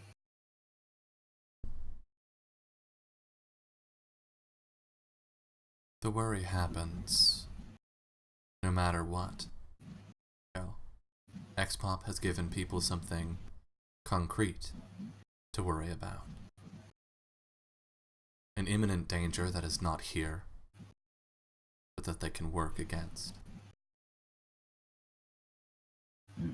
Our lives are danger now. Better the danger we know. I'll do what I can to try to expand the tubes or find some sort of solution, but perhaps it is best to keep our eyes on the clock. At least if we have a idea, we won't be completely in the dark, and we can just go crazy counting away the minutes until we are weightless. I mean, if we could always slowly get into terraforming a bit more again. It's possible there's a way to reinforce it more. I'm more than positive there's a way. But I just don't like the possibility of someone new being just another number ticking down the clock, you know? Get the help that you need, Tinkerer. Get it soon. There's time to build. There is not time to plan. I'll do what I can.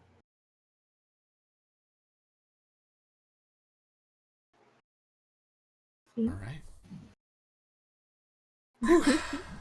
Okie dokie.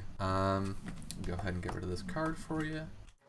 And deal you an Age 2 card. Yay. And that brings us to the top of the hour. So I think it's a good time for us to take our second break. We're going to step away for a little bit, and when we come back, we'll see the remaining 2 turns of Age 1. See you soon.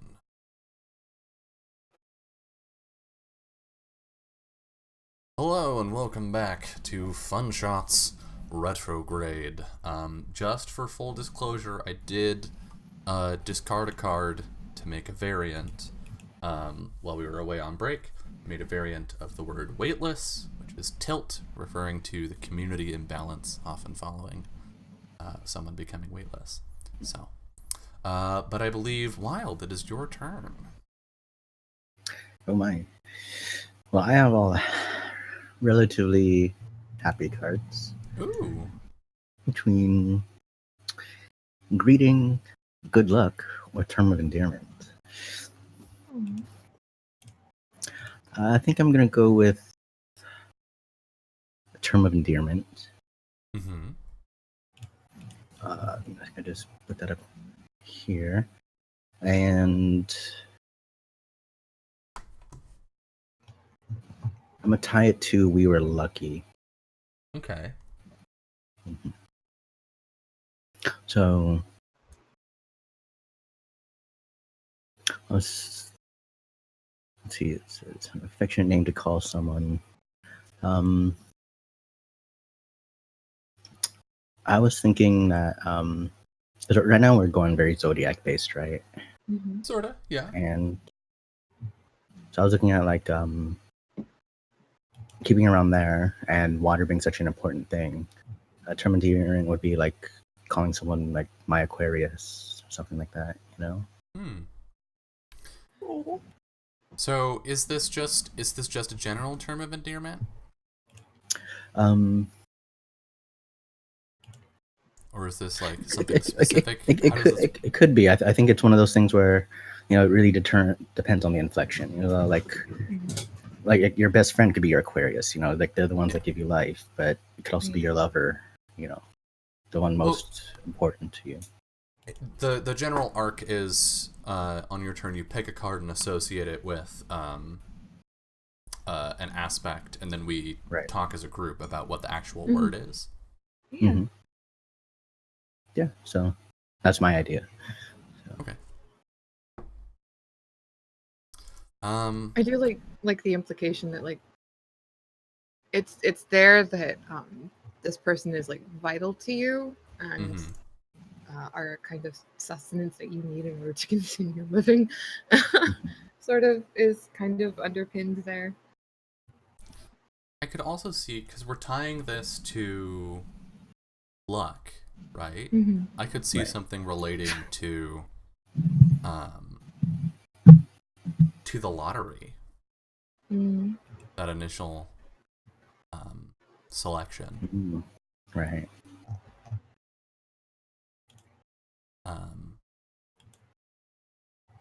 Like maybe a ticket, right? Like you're my ticket, or something like that, or you're my number. To say I won the lottery takes on a whole new context. Because that also has that association of getting to live, right? Yeah. Right. I was leaning toward also like a because I would feel like a lot of people feel chosen, so maybe you're my chosen. Ooh, maybe it's not a specific thing. Maybe it's just whatever number was your number, right? Like calling someone else that. Because I feel like if you're close, that would be something you probably wouldn't share with a lot of people. Mm-hmm.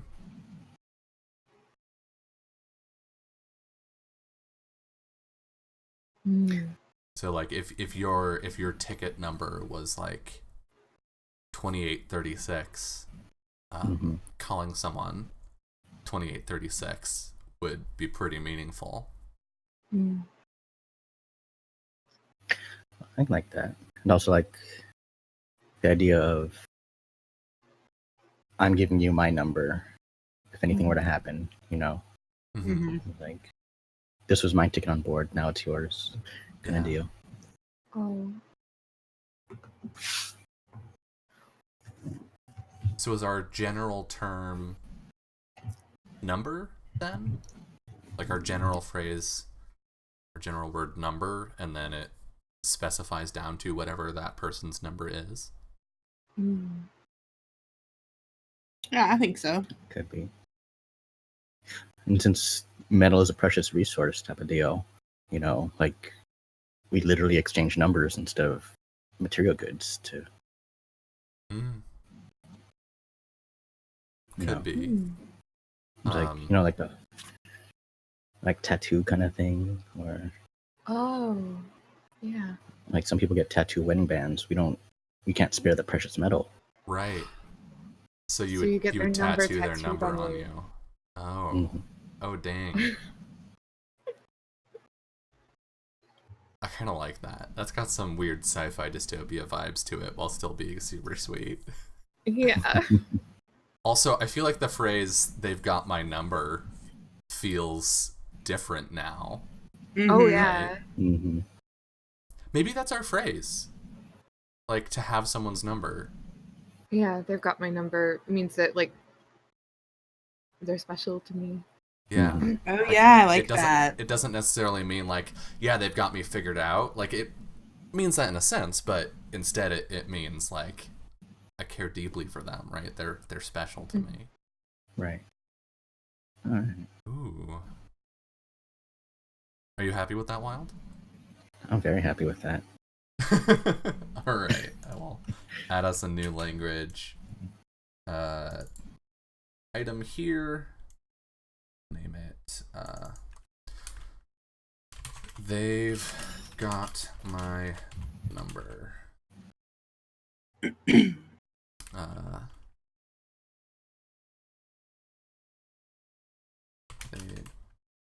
are important to me. That's gonna be long as shit, but whatever.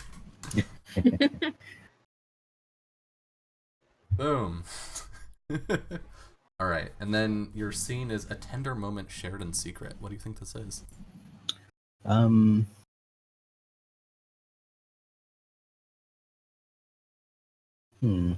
think this would be a scene between Wendy and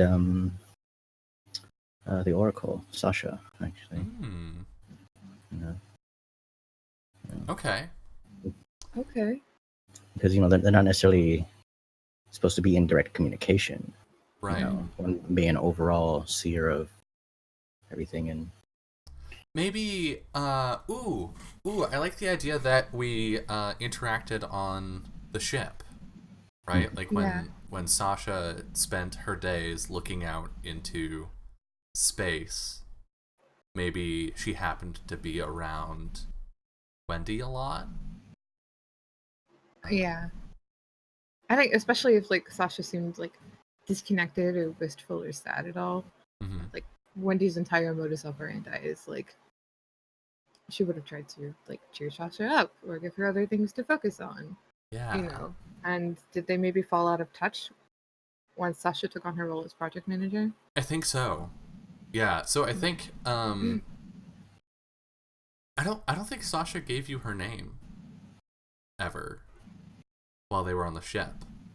No. I think they just sort of hung out.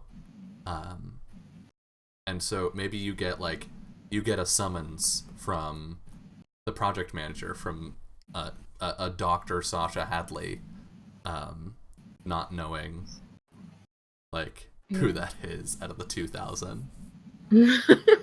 Yeah. Okay.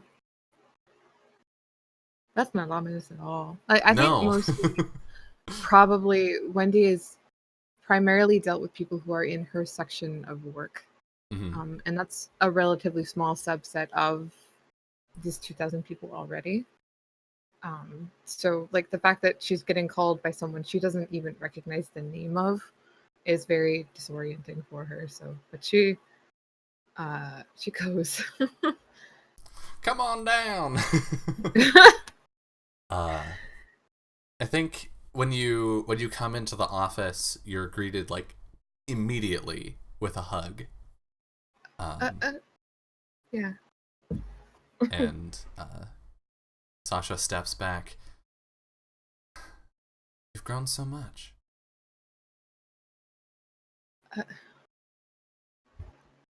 Has Sasha changed at all?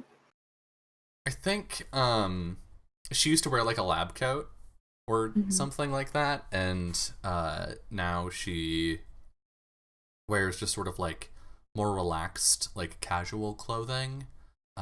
Maybe some kind of like a jumpsuit. But she's got the sleeves rolled up, and there are marks, like pen marks, on her arms of various things that she's tracking. Oh wow. Okay. It has been like 5 years, so I think you can see, like, she can see the wheels spin in Wendy's head for a second, and then did she perhaps hear the nickname? Maybe, yeah, like either the astrologer or like doctor or something. The astrologer. Hello. Hey there, cadet. You're looking wow. Old. I wasn't going to say old, but it has been 5 years. Yes. It has felt like many more.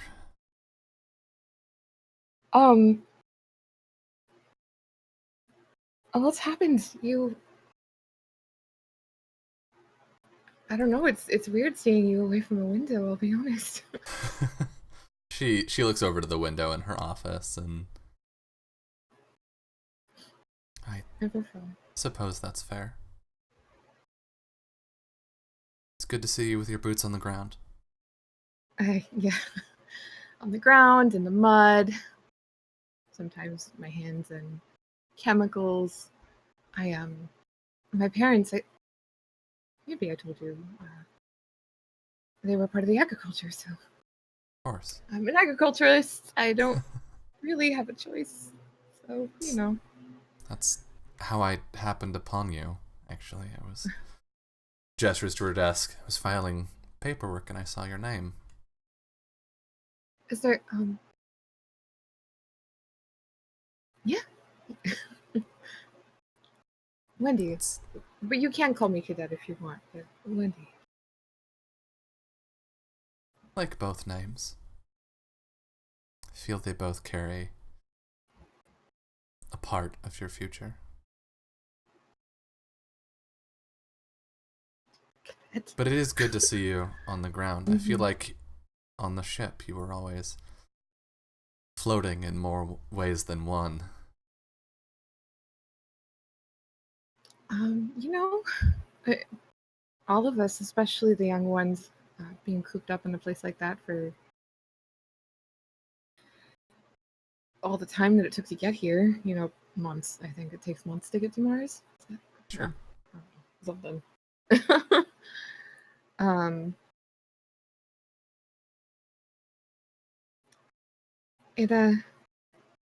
It is grounding to get my hands in the dirt, you know. Well, I must admit that this was an indulgence on my part. I have no particular business for you, but it has been so long.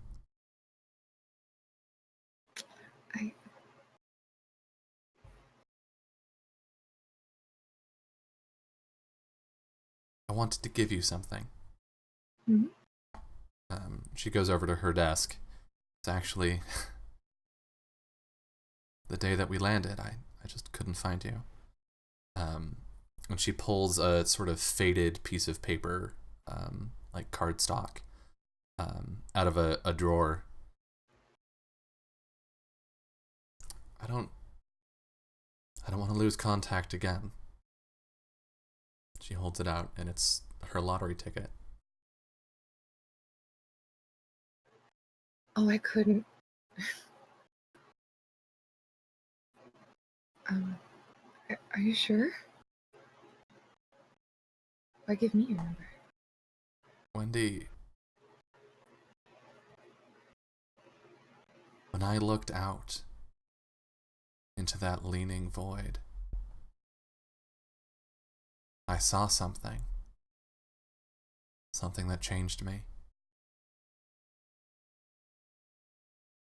That I could have fallen in. I could have been lost forever. You pulled me back.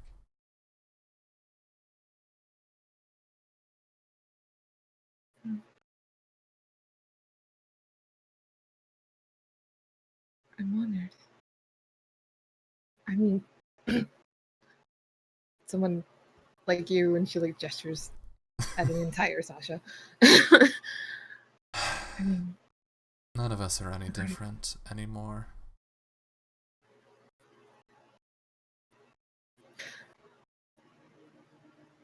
I don't have it on me, because my mom says it's a really bad idea.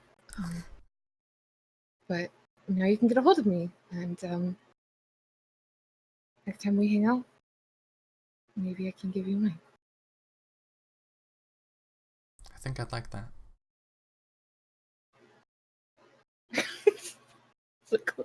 Yeah, it's like carrying around your social security card. Yeah, here's my social security number. We're friends now. That's also how it works here on Earth. I just give you my social security card. When the stream is over, I'm going to put my social security number in the Zoom chat for all of you because we're all friends. We're all friends now. It's, when you're just sort of friends with someone, when you're kind of close, you give them the last 4 digits. You give them the last 4, yeah. When you're best friends, you give them the whole thing.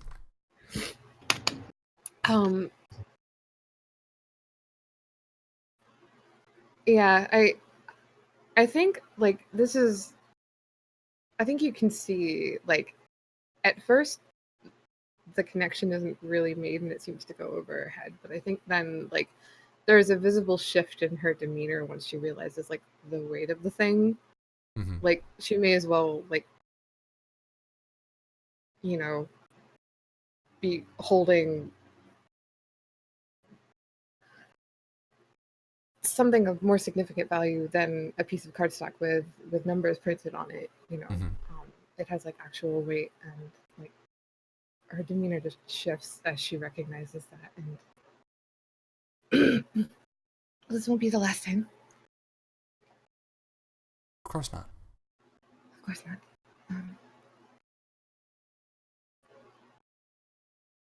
Right? If you're sure, you're sure? You're sure. I am sure. I've been sure for 5 years.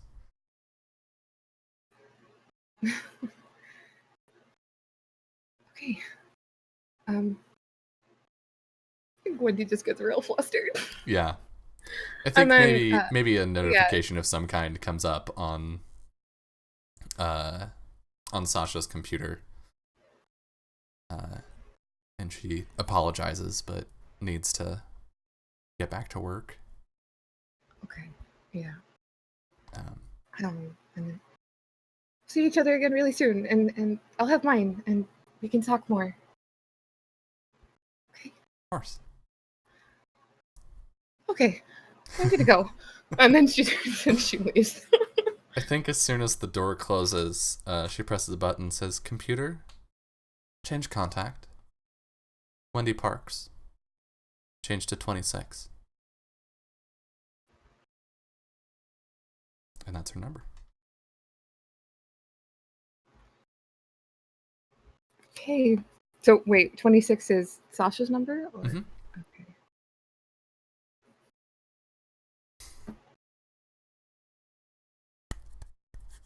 All right. We good? I think. Yeah. You happy with that, Wild? Oh, yeah. That was so good. Okay. Hey, we got a happy scene. Yay! It only took us 2.5 hours. All right, Katie, why don't you close out age 1? I am going to, I think, also end on a happy note. Ooh. And play the actual card Happiness. Oh. Happiness, the particular feeling we get when everything is looking up. Is it tied to our isolation or in spite of it? I guess also we could, knowing us, could make this bittersweet. I mean, yeah. We'll see.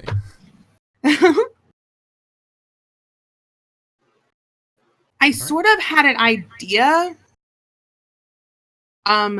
just because of how we were going for Weightless, being the dead. Mm-hmm. So I was thinking of something more, if you're feeling happier, I'm feeling grounded. I'm feeling something like that, more of this solid feeling. I'm feeling solid, something like that. Mm-hmm. So which aspect are you tying this to? Oh, I totally forgot about that. I'm sorry. I think balance. I would tie it to balance, because I think it is a direct like result of things going well in in it with our balance. So especially if it's this counteraction to losing people we care about. Maybe planted. Yeah, I like that too. I think I think it's just that's sort of where I was leaning for. I definitely like that. How are you feeling? I'm feeling planted. I'm feeling something like that. Just the opposite of weightless, I guess. Yeah. I kind of like the idea that because balance is such a big thing, that literally feeling balanced is the idea of happiness. Ooh. Feeling balanced.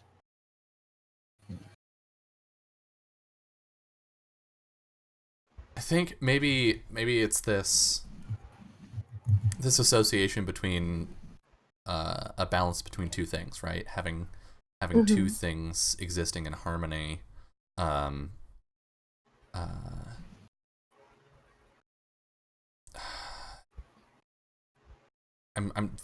feeling something like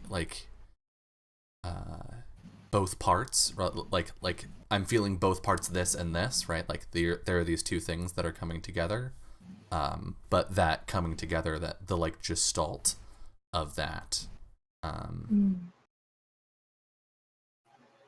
is happiness.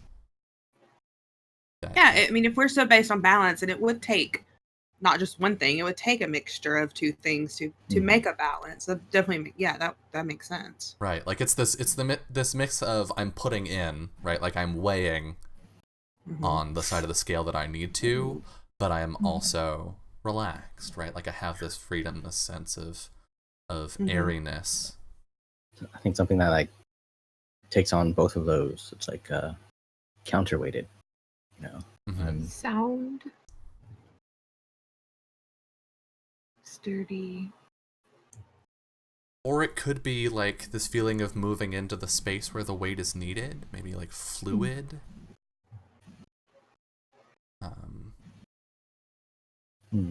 I like the mental image that fluid gives me. Like just happiness as a concept being fluid. Because it could easily tip the scales at any time and change. Oh yeah. Right. Like, well, or maybe like the scales tip on their own so often, right? Maybe feeling fluid is feeling like when the scale tips, you flow into the needed space. What about I'm flowing? Flowing, yeah. I like that. How are you feeling? I'm flowing. I'm flowing right now. Flowing. You know, these past weeks have been a lot, but I've felt like I'm flowing. Yeah, I like that. Things are flowing. Yeah. Oh yeah. Yeah. I like that a lot. Yeah. All right. It also proves we clearly have a lot of substances up here on Mars. We're flowing. I mean, I really like that. I like flowing a lot. Flowing. Happy. Happy. All right. And then you're seen as profound happiness for some. So if it's okay with everyone, you don't have to be completely involved, but I would like it to be a scene with like all of us somehow, at least there. And I really want to focus on the profound happiness for some part. I think that there has been a birth up here. And I think on one side we have people who are scared that the scales are going to tip, in the bad direction, that now, this is going to throw our balance off. But then we have some people who see it as, this is more help. This is more knowledge. It's two sides of the same coin, and that's our balance. And some of this find this a very flowing occasion, but some of us find this a scary occasion. Okay. Yeah, I think it's like I think we're on the original ship. It's like a community gathering. It's like we're celebrating. I think we said like birth doesn't happen a lot up here. It happens, but like I think every birthday up here is something that is a potential to celebrate. So I think that's what it is, like a celebration. Well, and it's needed to counteract the incidental deaths. Yeah, exactly. Something that I was wondering, like, because of the way things are births usually planned here? And if so, would this be an unplanned birth or a planned birth? I would like to think that it's unplanned, and like we have actually, it's like it's on the precipice that it could be too much, but maybe we can handle it as our population. So that's why that it's sort of iffy for some people and not for some. I think it was unplanned. Okay. I think Sasha will give some speech or something to be like, we welcome such and such. We welcome Virgil into the Libra Initiative. May you grow bright and small and strong, and find flow in whatever path you follow. I think Phoenix is standing next to Joe, like sort of on the outskirts of the gathering type of thing, and just looks over at Joe, and it's like, I don't really know if there's any flow to find in this situation. Well, it's always a flowing situation like this. I mean, new life, how can you not just be flowing right now? I mean, we have so much work to do on the tubes, and this is more work on us. And even though Sasha said we had time, this is more time ticking away. Oh. I mean, that's one way to look at it. I mean, but look at all the faces over here. Like, a lot of people just seem to be flowing with this. I mean, it can't always be a bad thing. Sometimes you got to find the flow even in the stuff that we can't or haven't planned for. I think when you say that, you definitely see like this look of uncomfort on Phoenix's face of the thought of something being unplanned. They plan for everything. Everything. And I think they just look around, sort of trying to take Joe's advice and like look at the people who are, seem to definitely be finding joy in the situation. But they just shake their head and step back. I just feel like it's going to make things a lot more complicated for what we've been planning. When the unplanned happens, it just throws everything off. Well, I mean, but that's why we are who we are, isn't it? There's a reason why it's us. Because we're supposed to be able to make those work, We bring the flow to everyone. Who brings the flow to us? Well, I guess another question is, are you looking for the flow? This now sounds like a drug deal out of characters from everyone into that. Oh my god.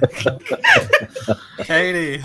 It does, and you know it does. You are thinking it. You want to get flowing? You want to get flowing? I got some flow over here. The first flow is free. I'm looking out my window for an escape route right now.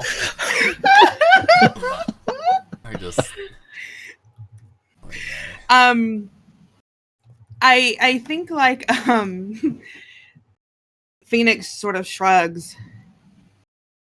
When I find the flow and things going exactly as they're supposed to, you know that. And this seems like it's just out to ruin it. Well, I find flow like I look at Wendy over there. You know, Wendy is the embodiment of flow right now. I mean, how can that just not make you flow inside? Well, maybe Wendy has, different priorities than I do. Well, I mean, you can't let your priorities make you forget about the flow. I mean, you gotta make sure you're at least, if not this, trying to find it somewhere else. I mean, if you devote everything to the priorities, there's no room for flow. I mean, what kind of weight do you want to leave behind? Is that why everyone calls you Smiles, Joe? Because you're so dedicated to the flow?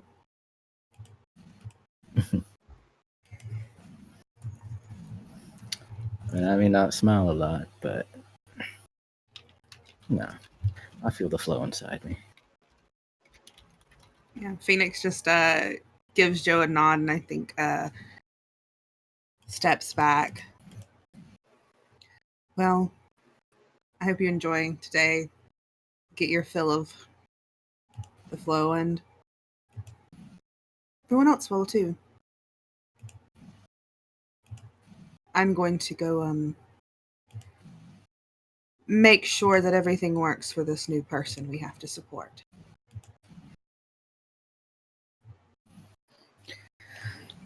All right, Phoenix. If you feel up to it, there's several ways to find flow. Sometimes it's a quick conversation, always around. Yeah, I think they just nod again and head toward like where they work at, like where their station is. All right. Are you happy with that? It made me flow. Okie doke. We're all flowing here. Yeah. So that brings us to the end of Age 1.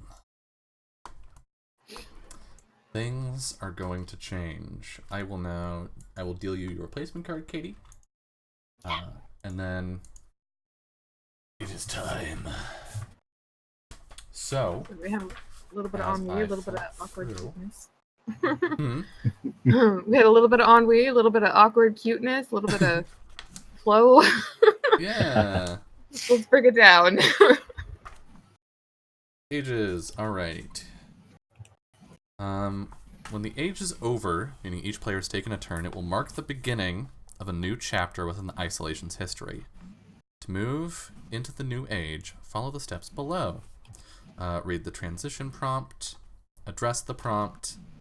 We will have a few questions to answer, and then each of us will get to discard one card from our hand and draw a new one from the current age, and we will evolve an aspect, changing one of our 3 killers. So, allow me to read. A siren. Something's wrong. A major system is on the fritz. Malfunctions are nothing new, but this wasn't supposed to happen. No matter what, we had a plan. In theory, there's a backup, but we never thought we would need it. Who fights for drastic action, and why are they met with resistance?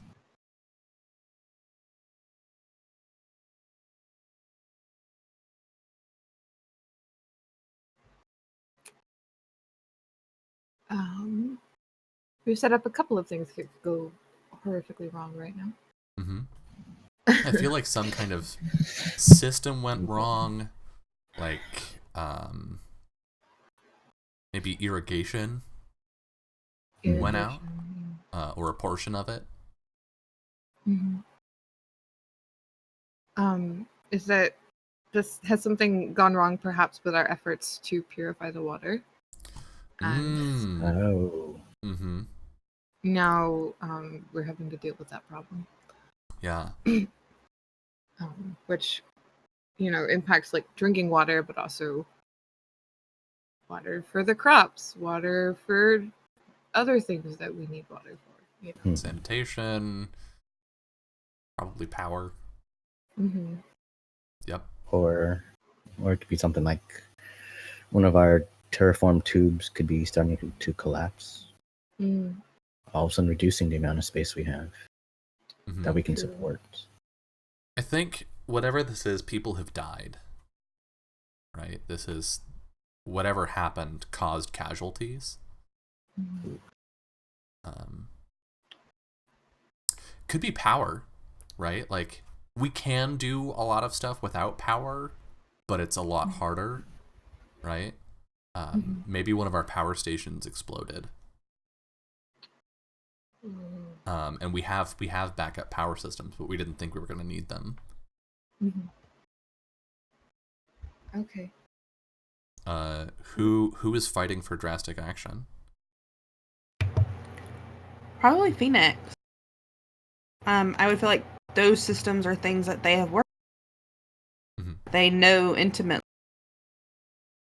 They probably feel like, I feel like these are systems that they know intimately, so they feel like they've probably let the people down if they're messing up, so they're fighting to try to make sure they're working again. Are you pushing for, like, we need immediate repairs despite, like, I'm assuming we have, like, some kind of nuclear power or whatever. So maybe despite the site not being safe yet.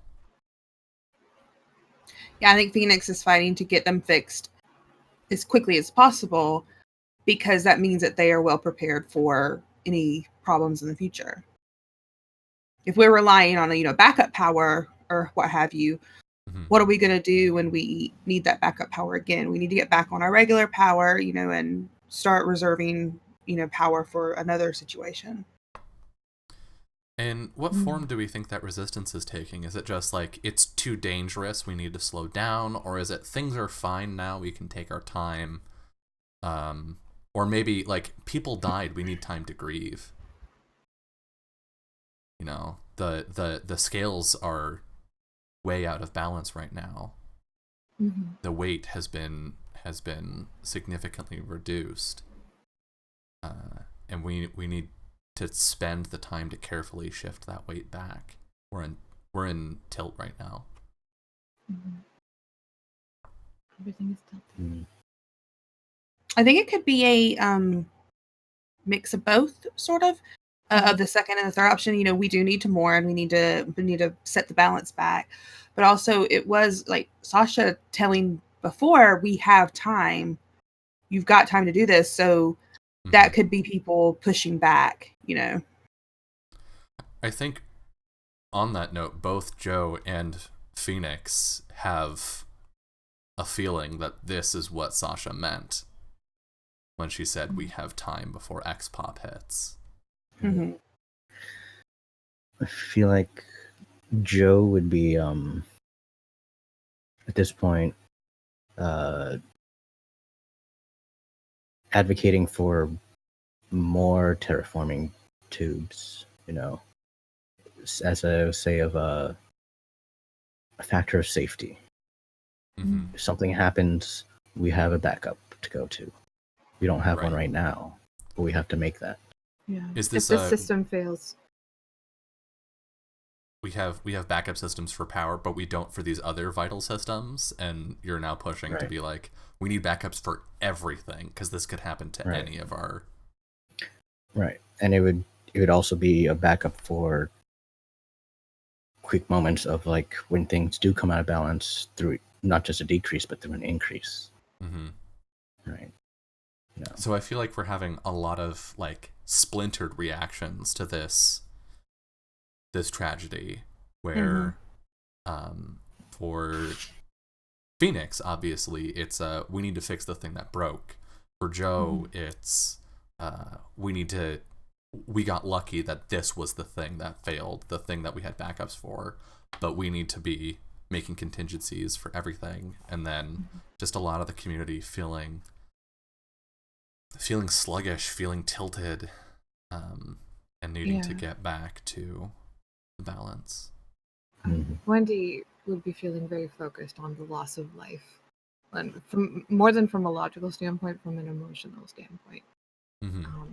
If there were casualties, then I'm not sure how well she'd be coping with that. So I think Sasha is in almost a state of flow, in a sense that upsets a lot of people. But she's just continuing her work and redistributing where needed to get us back to physical balance, if not emotional balance. And certainly that for people that lost friends or family, like that feels disrespectful.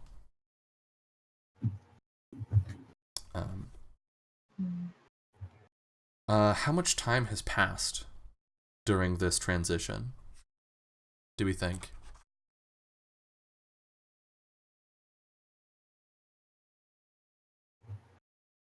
Not very much. It doesn't feel like it's been very much. Like, it feels like we just had a chance. Like, Sasha and Wendy had their thing, and like there was the birth of this baby, and we maybe had a month or two at most, and then this happened.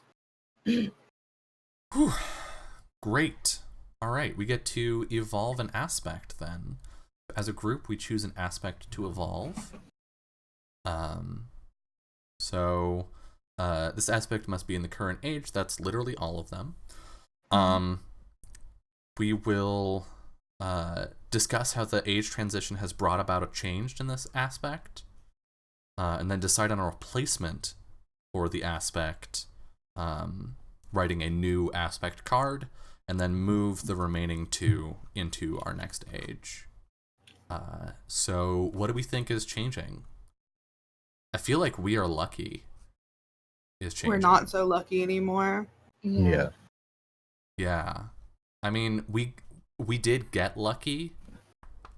But I mean, it puts that thought of, we got lucky because, like, Joe said, it was just that system that failed, but are we going to be lucky next time? Maybe it's luck is limited. Like, we've only got so much, and we're already running through a bunch. Or it's like we make our own luck. Our luck is because we've prepared. So it's not just luck, it's more of like we forced it in a direction. Maybe to like marry those ideas, like luck is a resource, right? Like, it's something we can make, maybe, but also it's something we can run out of. Yeah. Does that sound good? Yeah. Yeah. it's transitioned from like this sort of like awareness to like something that, yeah, I don't know, like a resource is the best way to put it. Yeah, because instead of like, we are lucky, right? This is the thing that we are. This thing, like, we just luck out. Instead of that, we're realizing, oh, we had luck. That was we were blessed with an abundance of it when we left, and we've just been coasting on it, and now things are running low. All right, then I'm going to make a new aspect. Name this Luck is a Resource.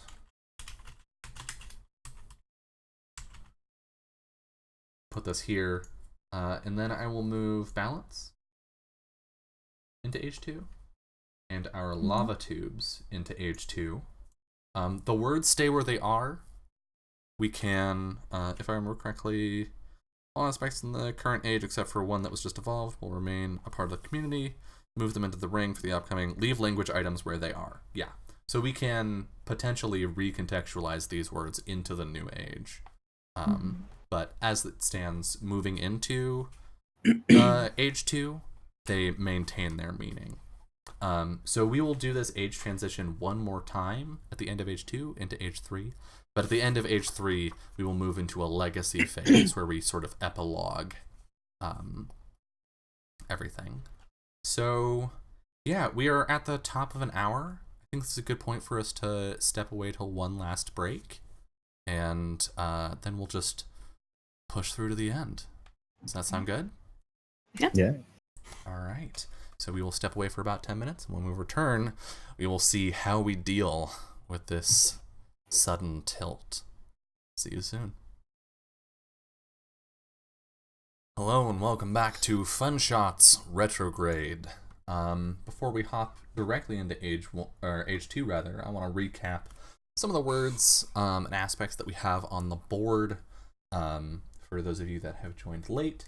So our 3 aspects that we started with were we were lucky, referring to our getting this lottery that sent us into space and into Mars before everything went to hell on Earth. The word, the phrase that we have associated with that is got my number, meaning somebody has your number.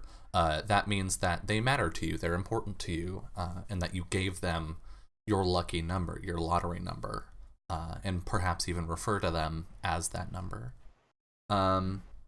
Our next one was lava tubes. Those are the spaces that we're living in underneath the Martian surface, or these lava tubes that have been cleared out for living space. And the word we have associated with that is expop, short for exceeding population, which is the point at which we have more people than we have space for safely. And our third aspect was balance. Our words for that are weightless, meaning somebody has died. They've become weightless. They are no longer pressing down on the scale of balance. And as a result, often there is tilt in that scale. There's imbalance within the community as people recover and find ways to make up for that loss. But we also have flowing, which refers to happiness, the feeling of like as imbalances come, as the scales shift naturally, we flow to account for that. But as we moved into H2, we stopped believing that we were lucky, and now we believe that luck is a resource. So, going into age 2, I am going to play... Oh, God. Ooh.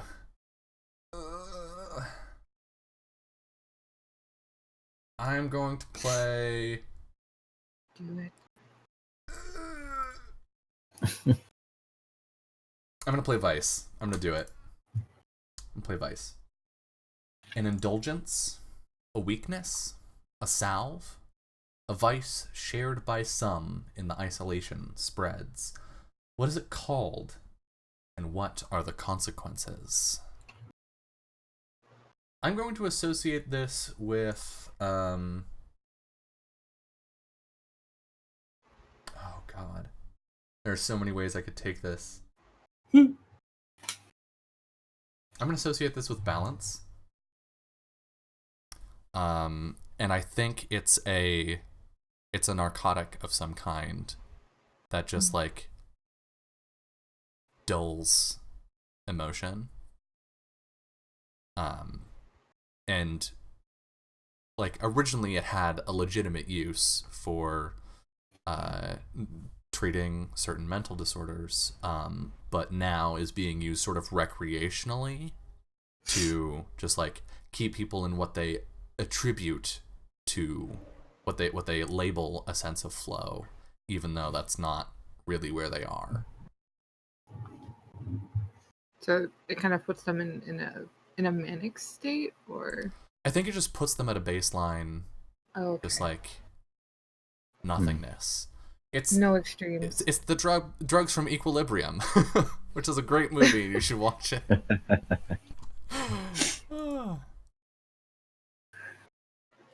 Okay. Is everybody all right with that? Yeah. I was thinking, how about something like sloth? You know, because that's something that we can't afford in this community. Let's see, maybe sloth, or I'm trying to keep to our constellation theme. No.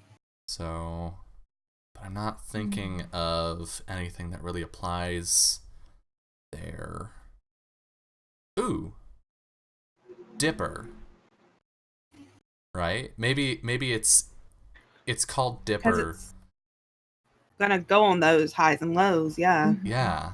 Mm-hmm. Dipper. Okay. Do we like that? Are we happy with that? I'm happy with that. Yeah. Yeah. Dipper. Well, having a rough week, just take some Dipper real quick. Be fine. Yeah. Okay.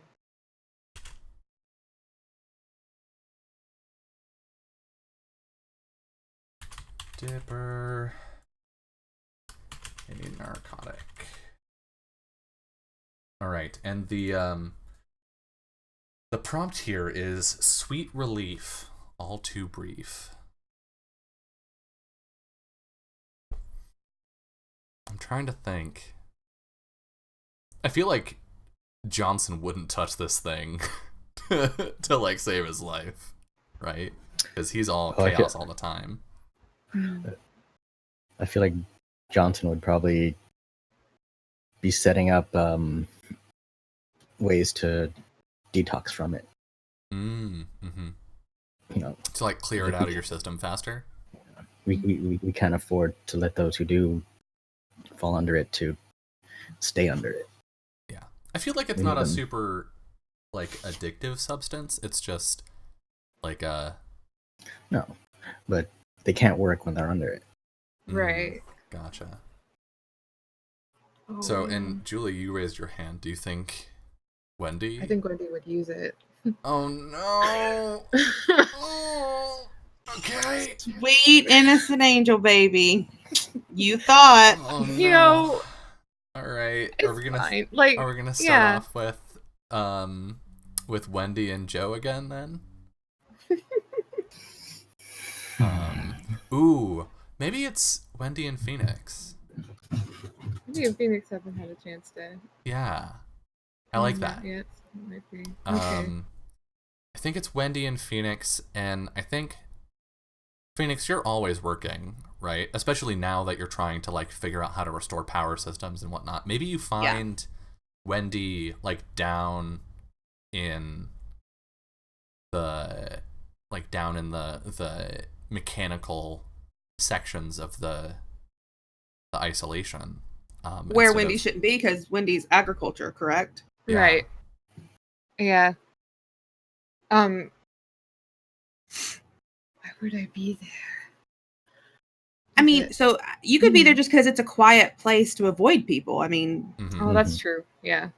Oh, I would feel like there's probably only a handful of people who come down here. It just so happens that Phoenix is, dedicated right now to being down here as much as they can.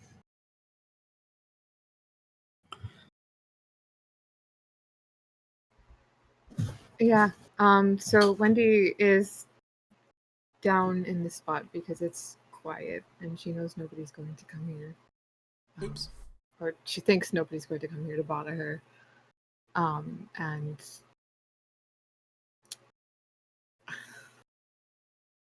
I really want to ask a question. Is it a pill? Is it something they inhale? What is it? Inhalers are futuristic. Yeah. Sure. Yeah. It looks like she's just using an inhaler. Futuristic whippets. We love it. Oh, no. If I'm not here to make those comments, what else am I here for, Dylan? Can we go back to the holes? Yeah, I never thought you'd miss the holes, but did you? No, I've got great aim. Anyway. Futuristic whippets. Welcome to Shitpost O'Clock. All right. We were too serious for too long. Yeah. We had to get one in there. You come across Wendy using this inhaler.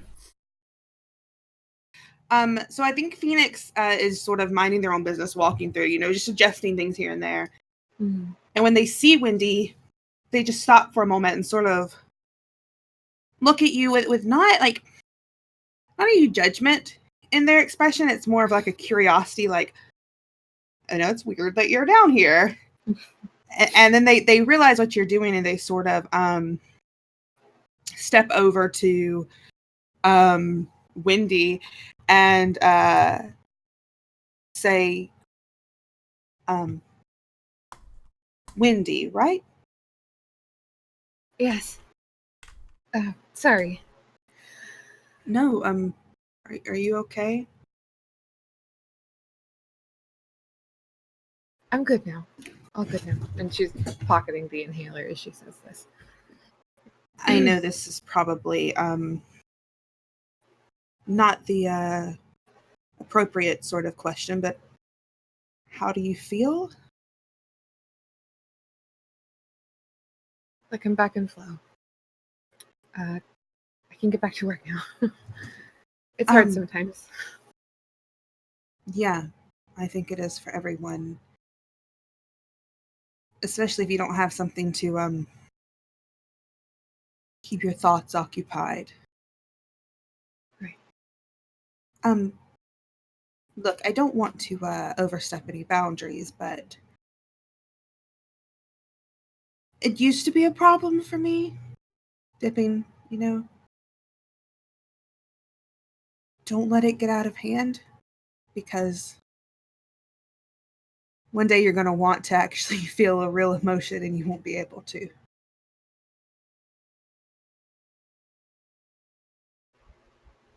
I'm fine. I've got it under control. I ever since the explosion, things have just been a little rough. That helps me focus. That's all.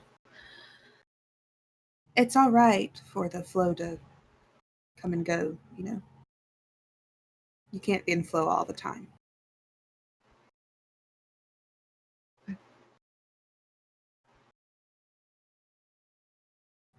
I think, she looks like she's about to say something, and then she just, sure, yeah, of course.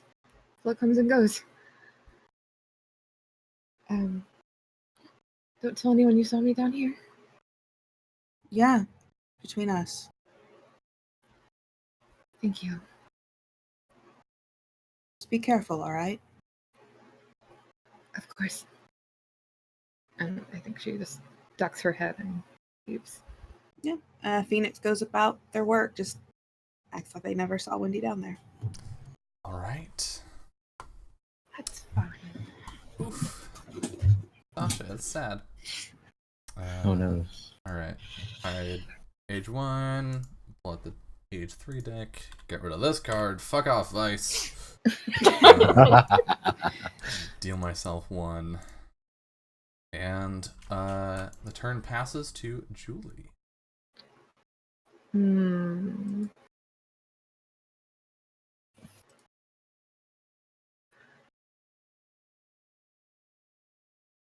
Pardon me. So I have faction. Uh-oh. Never really saw myself being the one playing like the Agent of Chaos cards, but here we are. Do it.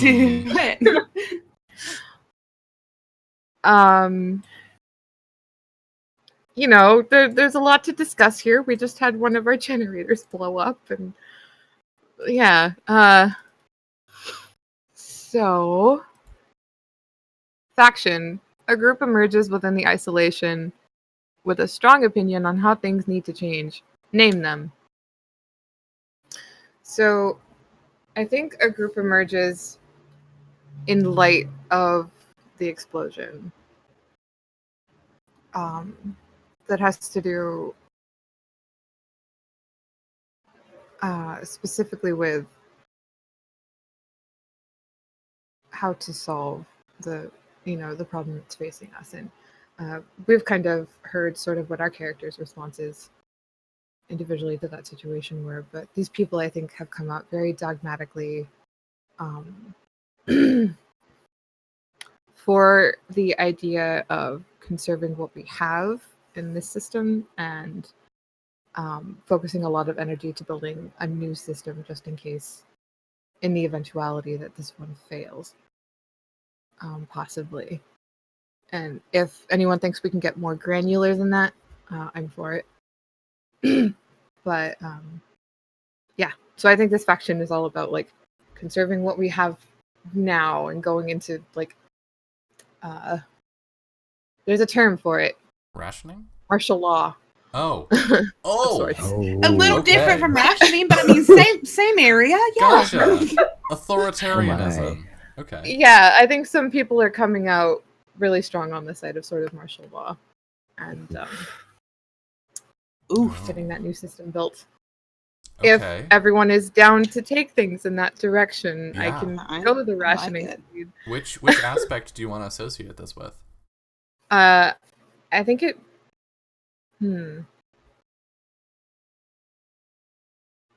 Balance. Do we agree balance might be a good one for this? Okay. Yeah. In the sense that luck is a resource. In the sense of like wanting to control luck. Yeah.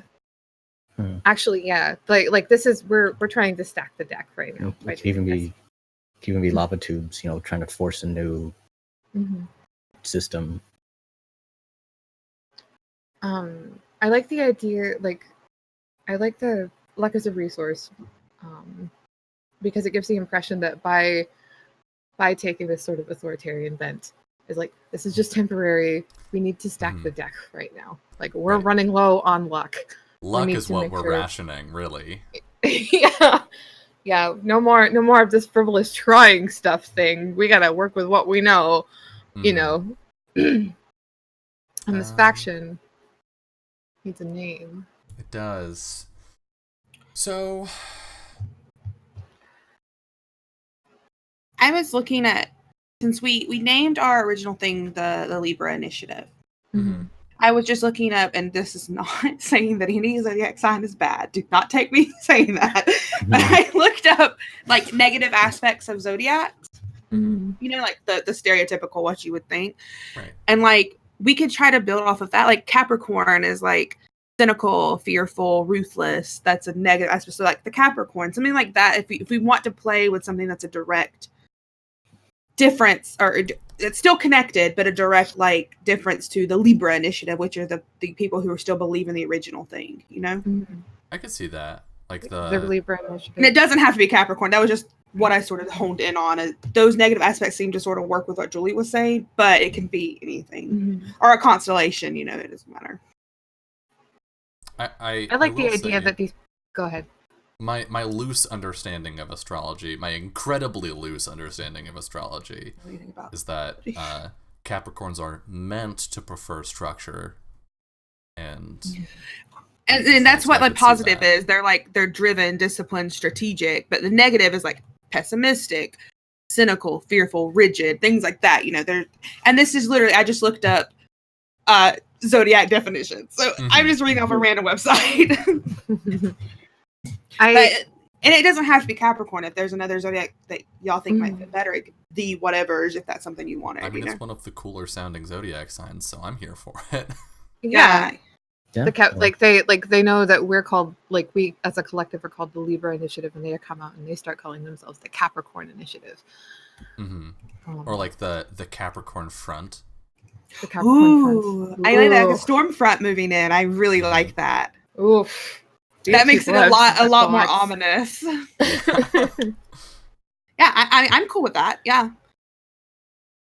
Okay. What do you think, Julie? Well, now they're evil. Now they're evil. Now they're evil. Oops, all evil. Capricorn, get out of here. All evil. Real evil. All right. Are we happy with that? Get out of here. The Capricorn Front. I'm happy with that. Yeah, I like that a lot. All right. And the prompt is a disagreement made public. So I think. Who's part of who's feeling sympathetic to them here? Phoenix would be completely against them. They are completely into the Libra initiative. They believe things should be how they are. But I think there would be no sympathy from Phoenix. Good. I don't think Joe would agree with them either. He would feel like that's forcing balance. Mm-hmm. I like that both Joe and Phoenix are on the same side for completely different reasons. But we're on the same side. I don't think Wendy would, just because she's so much a person to person level. I don't think she'd understand the logical structure of it at all. None of us. And she's very, like, as a human problem, this idea sucks. So, what about Sasha? No, absolutely not. So I think actually none of us. Ooh. We all think it sucks for separate reasons. Yeah. Maybe our disagreement is what to do about them. Okay, yeah. Like, someone being like, no, we need to stand up against what they're saying, versus, oh, they'll fizzle out.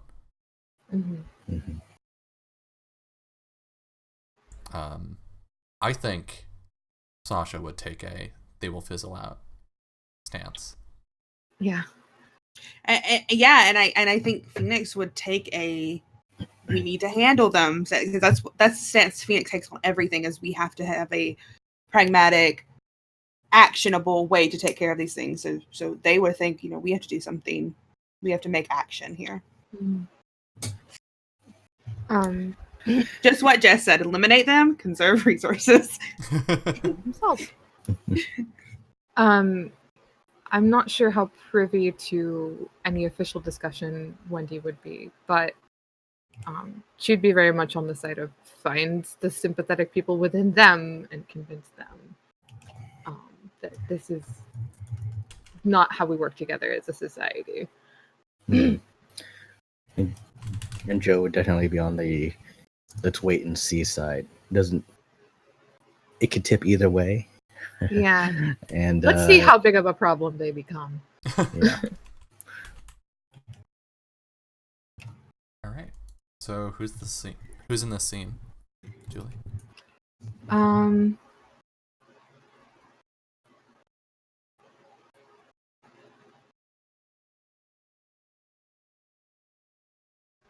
think Sasha and Phoenix. I think Sasha, Phoenix, and Joe, all three of them again. Okay. So I think it almost for a moment looks like the same scene from before, right? With the two of you at the table and Sasha at the window.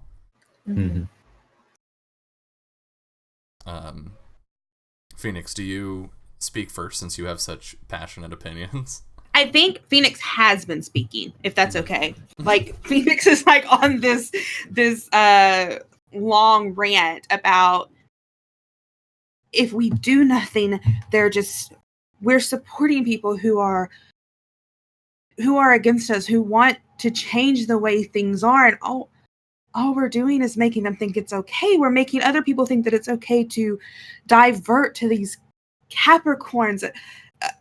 How is any of this helping the people who still believe in Libra initiative? I mean, look, it's not ideal, understandably, but people need their ways to vent.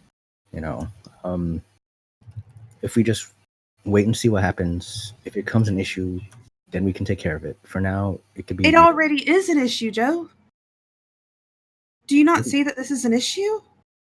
Well, I mean, they're yelling about it, but people take things differently. Not everybody is always sympathetic to that with a louder voice, to the squeaky wheel. That's just what they see.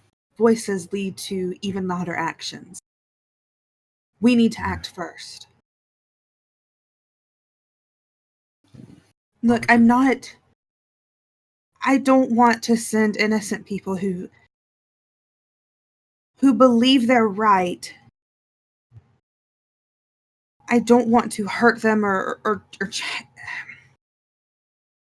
we have to handle this. I'm not saying get rid of them but we have to fix this tilt. And what are you saying? This front is rolling in. We can weather it. Or we can scream against it.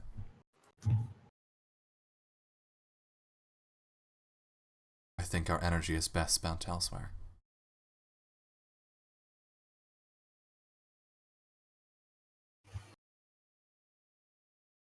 These people might not trust the way you see things.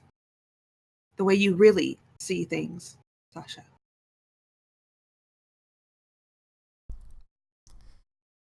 The future is what it will be.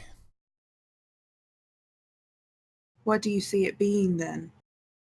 Have you seen anything about the storms coming toward us?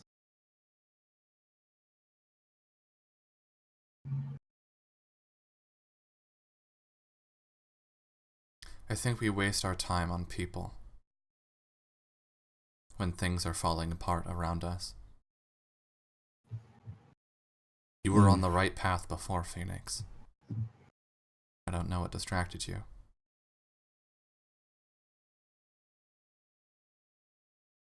People distracted me. So if you're saying we waste our time on them, then I'll stop wasting my time on people. I'll get back to what I was doing before then. And I will say a prayer to any gods left that this tilt balances itself. And we don't lose those distractions to the Capricorn front. I think Phoenix is going to leave your office just clearly upset, but clearly on a mission, Yeah. I think Sasha turns to Joe. They're out of balance. Well, as it stands now, the group still has the work they need to do. If they stop doing it, that's when we need to take action. As long as the work is getting done, perhaps it's just a vent. Is it getting done?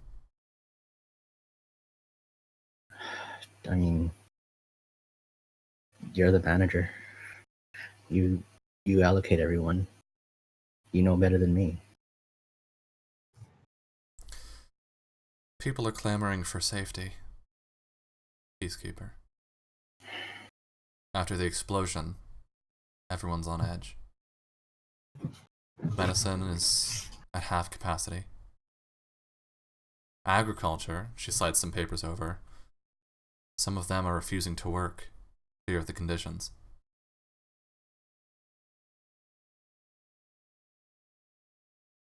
I think you know best. Safety is just another illusion. I mean, you can only do so much, but something is bound to happen, regardless. I can talk it up. We can make it look like we're shoring things up as best we can. Just to see if that helps bring back some of the flow, but it's the best we can do. I mean, there's just so much to do. These illusions are necessary. See the smiles come back.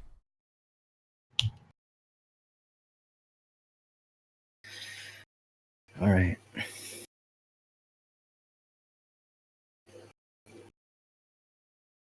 Joe, your work here, illusory or not, decides our fate.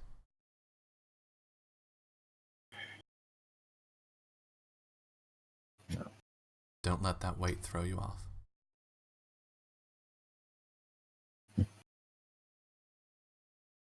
I know what weight I leave behind. Good.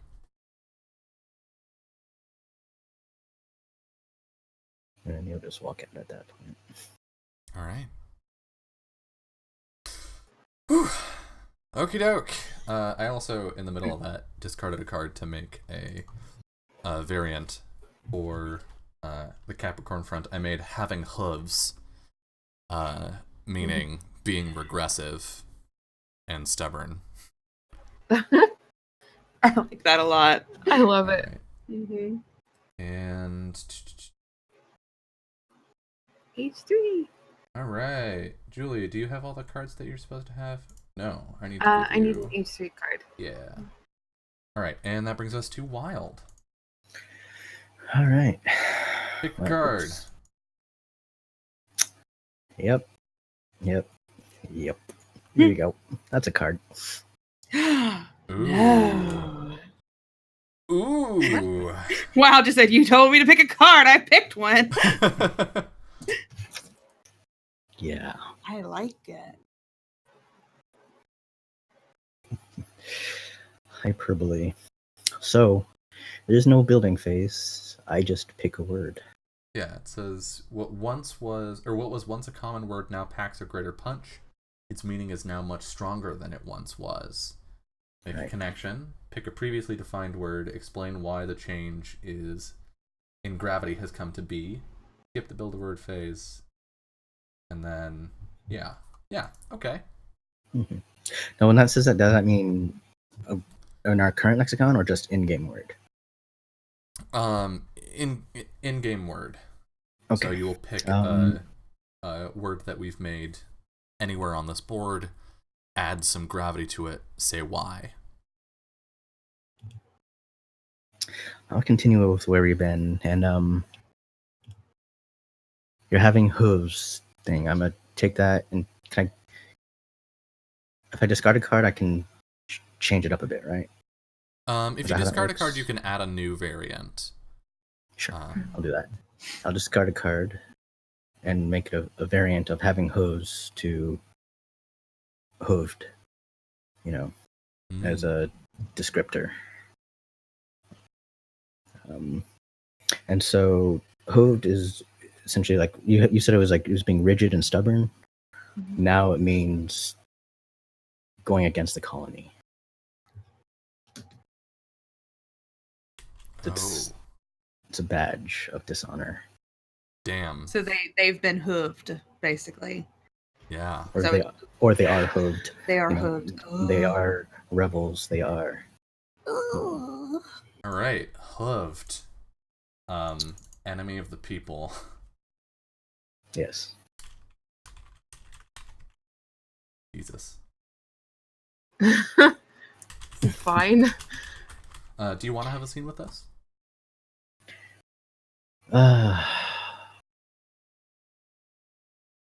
We can. It's kind of rough. The card does have a prompt. Right, mountains, molehills. I think it would be between probably Joe and Phoenix. You know. Oh.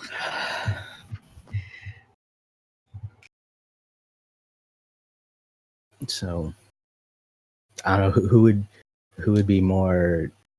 I don't think Joe would necessarily be trying to call people hooved. I don't know if that's something that Phoenix would be doing. Phoenix would 100% be that kind of person who was like, oh, fuck, I don't even want to say it because it's such a bad, like putting badges on people that they are hooved, they're the rebels, they're the ones we need to go against. I mean, they would definitely go to that extreme. Does Phoenix have a list, maybe?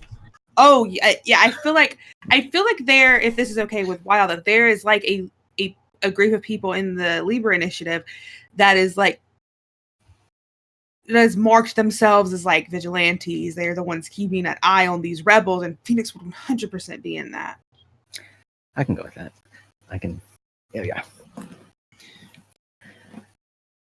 Okay, so I'm like Phoenix. You can't just go around trying to label all these people as hooved. That has, I mean, the broader implications of what can happen. If they're trying to go against the Libra Initiative, Joe, they're good enough as it's good enough being hooved. That's what they are. They're rebels. They don't care about what was so carefully built up here, but we're trying to conserve. Man, I can't even control. Do you know what people are gonna? Do you know what they're gonna clamor for?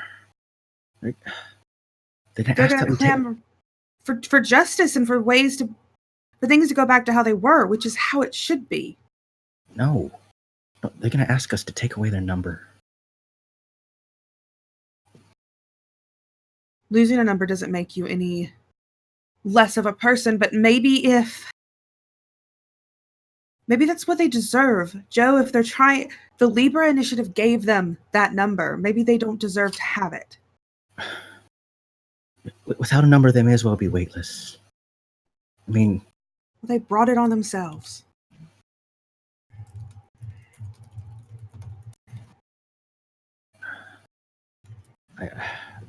That's not something I can stand behind.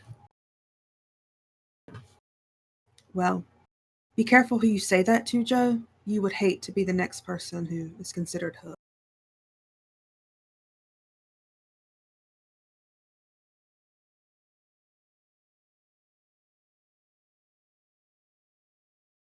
Do we just want to end the scene there?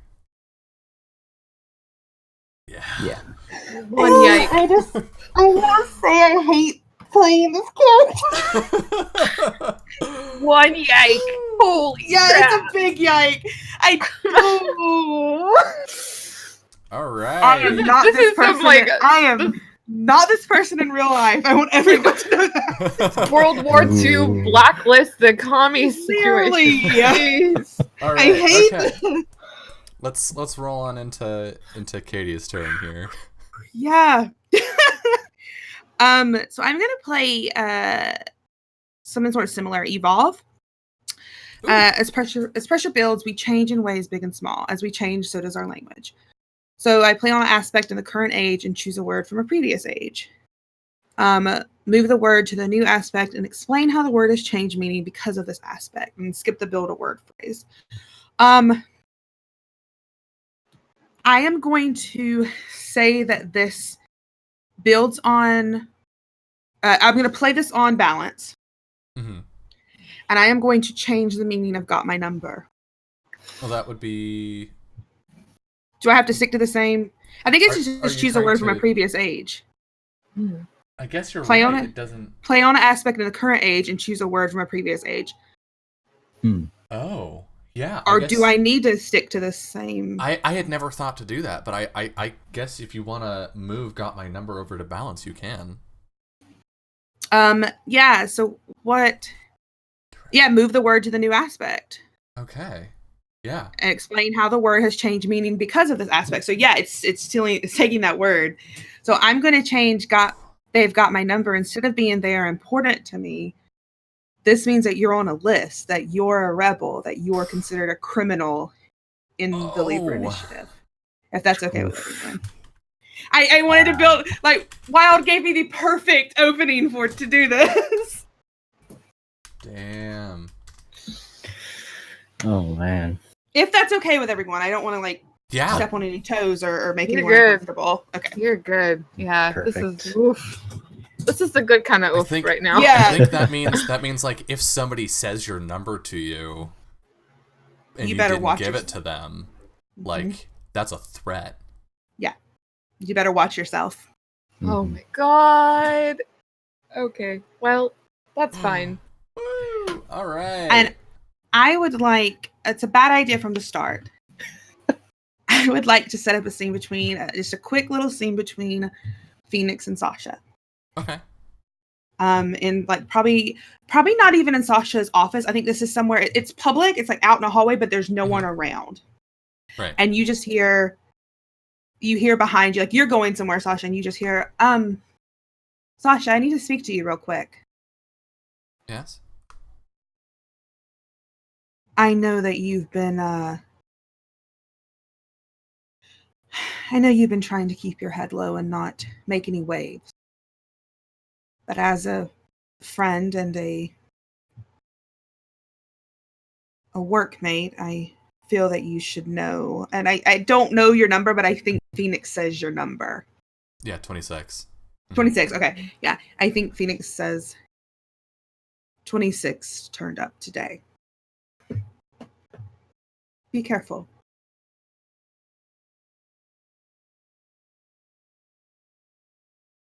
Phoenix.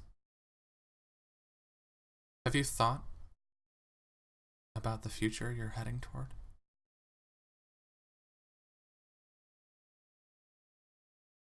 I have a plan for my future, Sasha.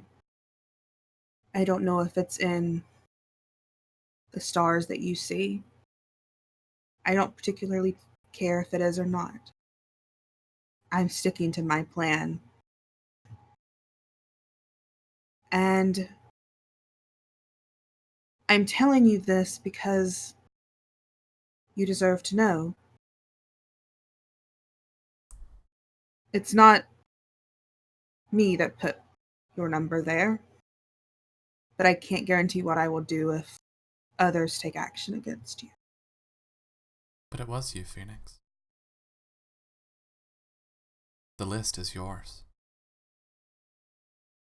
You think, you plot, but you do not see.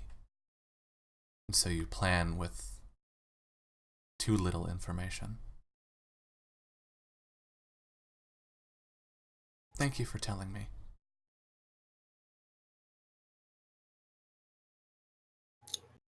I think Phoenix leaves. All right, and that is the end of Age 2. Oh boy. Just snap on through this.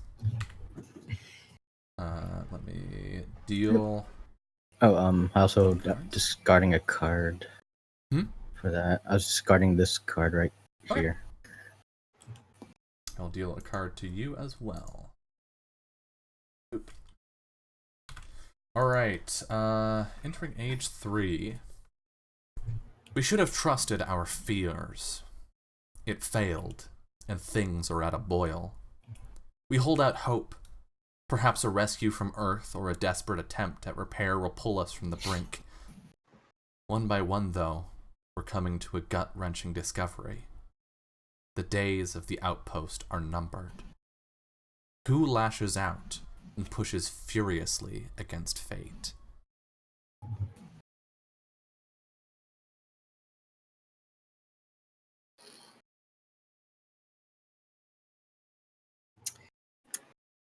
I mean, we're all looking at Phoenix here, right? Yeah. Yeah. Pretty much. Okay. Yeah.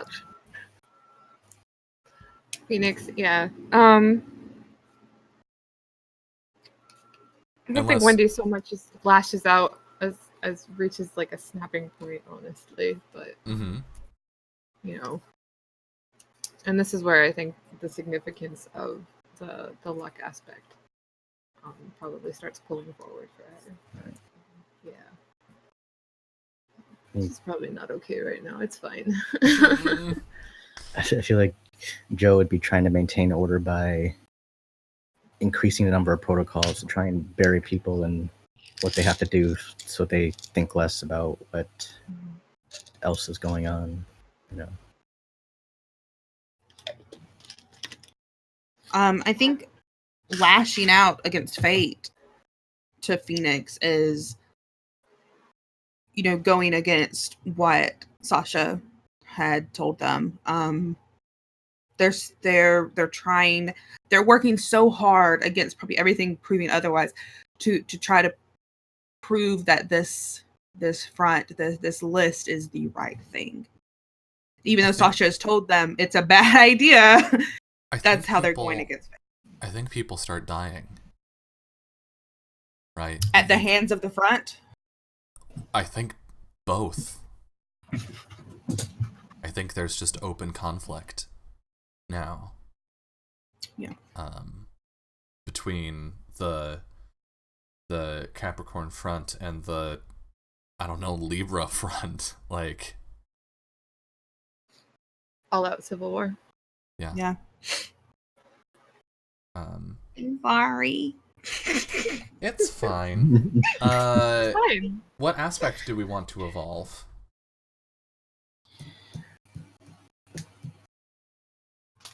Can we evolve balance? We have lost balance. We could. Oh, yeah. The only reason I say that is I don't know how lava tubes go anymore unless they're destroyed, maybe. I feel like if we're going that these are two people, this was a society that was once together that is now completely ripped apart. But there's no balance here. Mm-hmm. Like, if anything, it would be like a battle for the lava tubes. Yeah. I don't. So I could see balance progressing and changing. I could also see luck progressing and changing for we're out of luck. If we want to keep on that route. Mm-hmm. But what are we thinking for balance if we want to talk about this lack thereof? Or maybe like a war for balance. Mm-hmm. This is where like the different ideas of what constitutes balance comes in. Mm-hmm. Go for it, Dylan. What if we changed it to the scales will be balanced with blood? Oh. Okay. Oh my. Right. Yeah, there's a lot of that happening right now, so you know. Yeah. I'm okay with that, yeah. Yeah. Yep. Okay. There we go. The scales will be balanced with blood is definitely the name of a metal album. Yeah. Balanced with blood. Woo!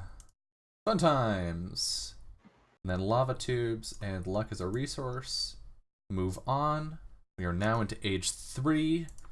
I'm going to actually complete 180. I think. Ooh. No, I'm not. Never mind. I have a much more interesting card that's not a 180. I was going to play Unity Saying and be like, here's a thing that we could feel united about, but never mind. I'm playing. Why would you do that, Dylan? What? A new source. Out of the blue, we hear a word. Our word. Said by someone we did not expect. Make a connection. Pick a previously defined word. Explain how a group that previously did not use this word has begun using it. The group may be either internal or external to the isolation. Skip the build a word phase. In the conversation, explain the new source for our language. The word is tilt.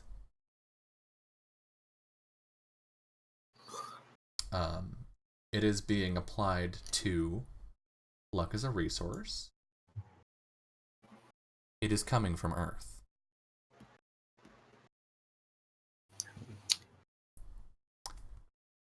We have gotten a the prompt here is a strange gift, and I think we've gotten a garbled communication. and the only word we could make out of it was tilt. Oh my gosh. Oh wow. And I think this is actually in the common areas, maybe like in the center by the ship.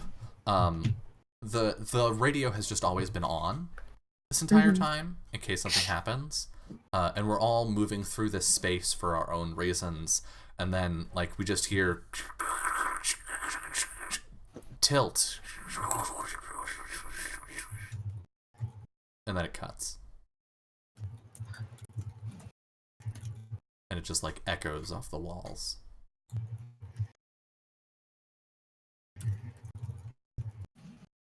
Okay. And I think Sasha immediately starts looking for someone that she recognizes. And maybe we all end up in the same spot. Like, obviously everybody is talking to themselves and talking to each other. But maybe we all just sort of like gravitate to the same point in this crowd. Yeah. Yeah, we hear the communication come through, and our first impulse is to head back to the ship. And we see each other there. Phoenix, can you get them back? I can try. And I think they go and, mess with a couple of the knobs and things like that. And I think they pick up a couple. They find the airwave. What is it called? The frequency. The frequency. The frequency. But it's still. I think we're still hearing that word tilt over again, sort of like on a repeat. Mm-hmm. This is all I got.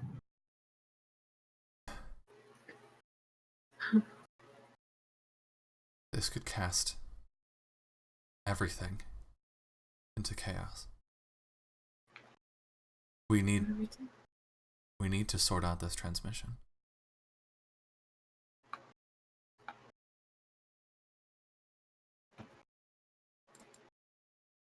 And I think Sasha looks at Wendy and sort of like furrows her brow.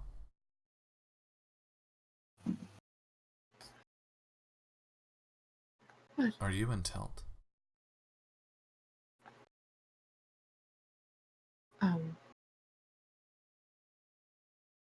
No, I feel fine. Everything's flowing.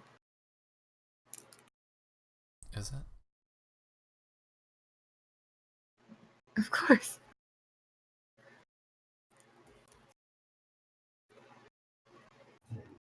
She looks down at the ground.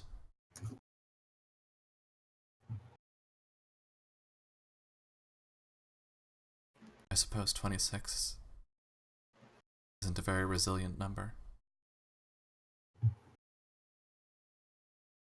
If you need help.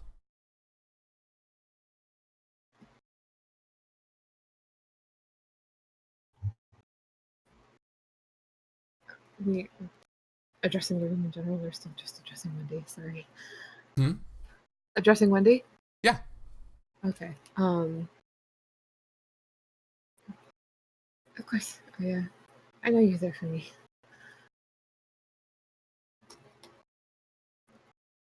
Not hiding anything at all. So,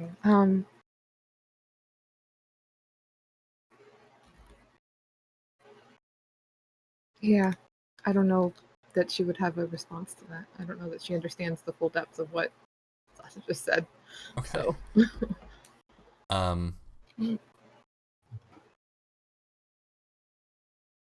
Joe? They will be fighting about this.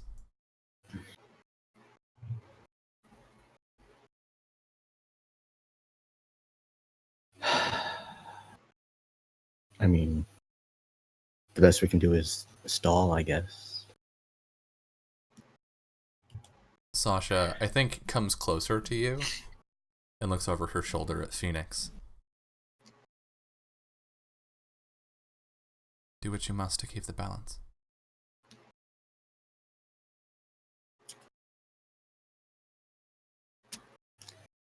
If we tilt too far, we'll fall.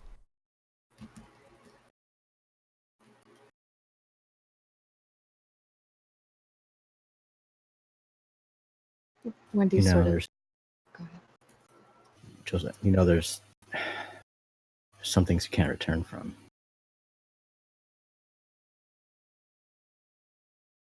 Puts a hand on your shoulder. I already told you what your weight is.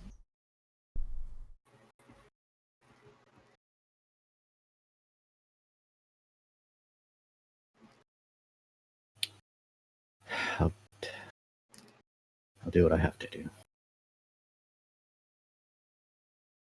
All right. I think that's seen. Yeah. All right, rolling on. Julie.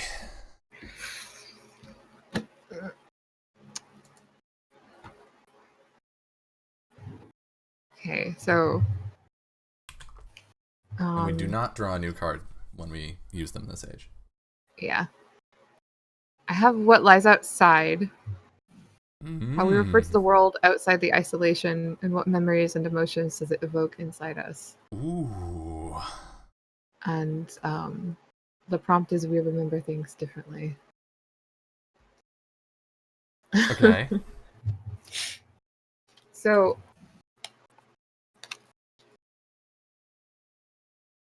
yeah, I think I'll go ahead and play this one. Right. My only other option really is sadness, which we're getting enough of already. We've gotten spades. What aspect are you playing it on?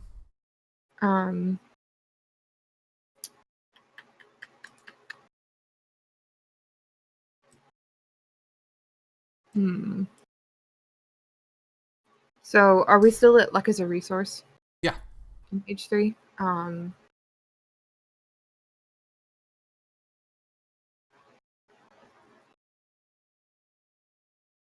as a resource.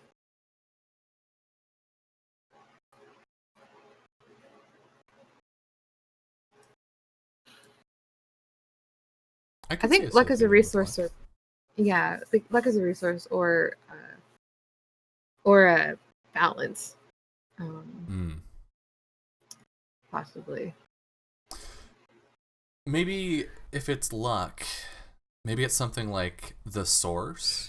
It's got like a double meaning of like where we came from, but also where luck came from, where all our luck came from. Because we definitely had like a hard point that we hit that we haven't come back from. I like that. Yeah. So what lies outside connected to luck as a resource in the sense that we haven't had a whole lot of that since we got here. Yeah. So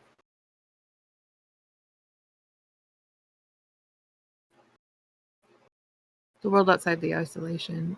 The source also being the source of the communication that we just got. That's true.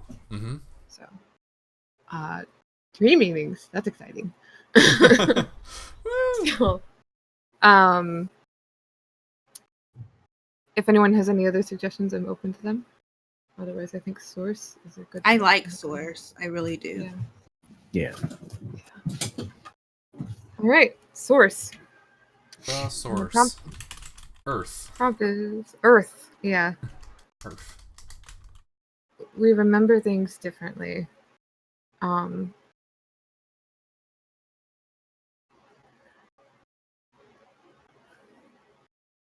I not so much a scene as I want to give everyone an opportunity to vocalize what they do remember about Earth. If that makes sense. Like to have a chance to like reflect maybe individually and have individual sort of vignettes, you know. Could be really interesting and cool. I like that. Yeah. Oh god, Dylan just got an idea. He did. I hate it.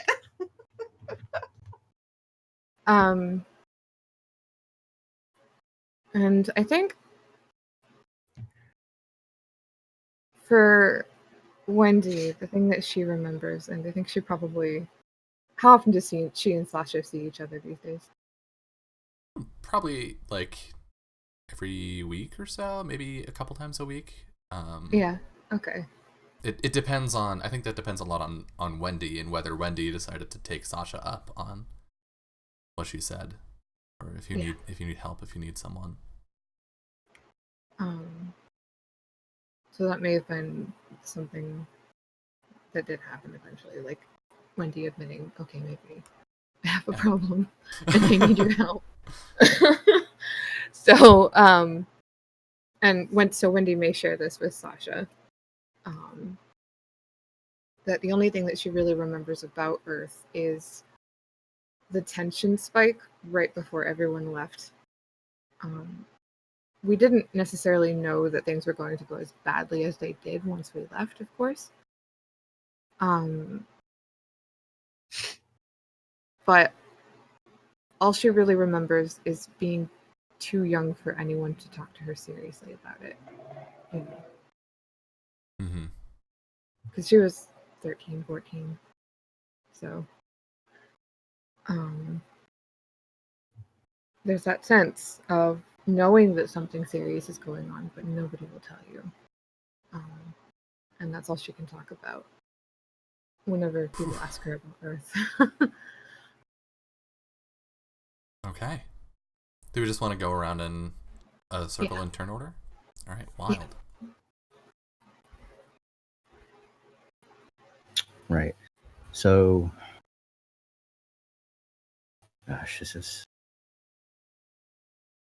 So you see Joe, before he does what he has to do, he's probably in his quarters. He's looking through some of the stuff he brought with him from the source, from Earth. And it'd be like some wedding photos. There would be, him and his wife. But tucked behind it would also be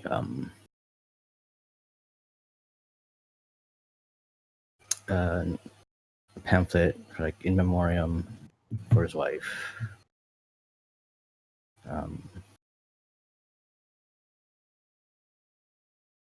He's just thinking about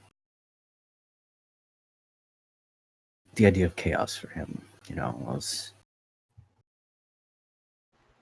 the only reason he's here is because his wife passed away. And that's why he threw himself into work and why he was in this group. So he can't help but see the necessity for the chaos.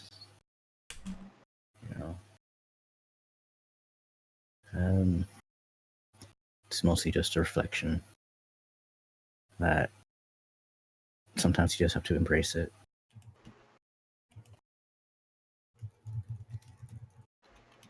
All right. Katie, how does Phoenix think of Earth?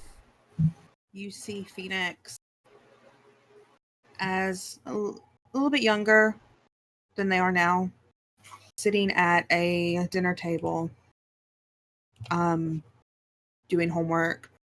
And like their homework is sort of like soldering together wires on this motherboard. That's what they take care of, what they do. And a door slams, and they can hear their father like taking off his tie and his jacket, setting everything down from his day, getting home from work, and hear this whispering of their parents talking about the reports came in today where we have to get a number pulled. We have to make sure they get a number pulled. We're not going to make it much longer here on Earth. And they can hear their mother just talking about making plans, being prepared. And it puts a fear in Phoenix that they never really escape from, of the, the unprepared, the unknown. And so Earth to them, the source, to them represents the unknown and unprepared. People who were left behind were unprepared.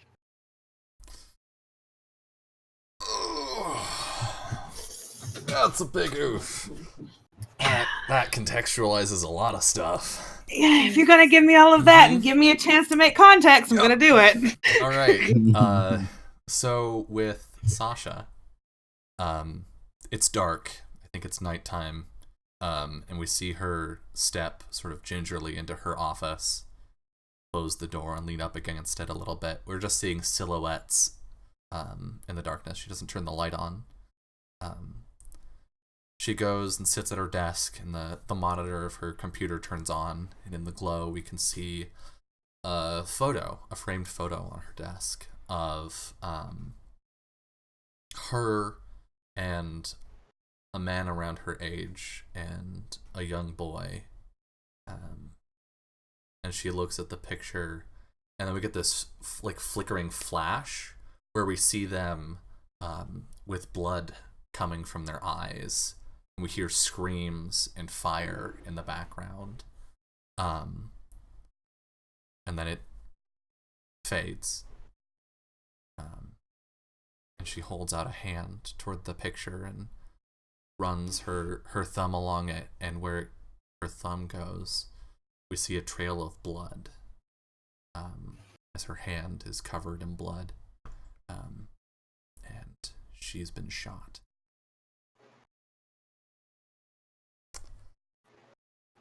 So,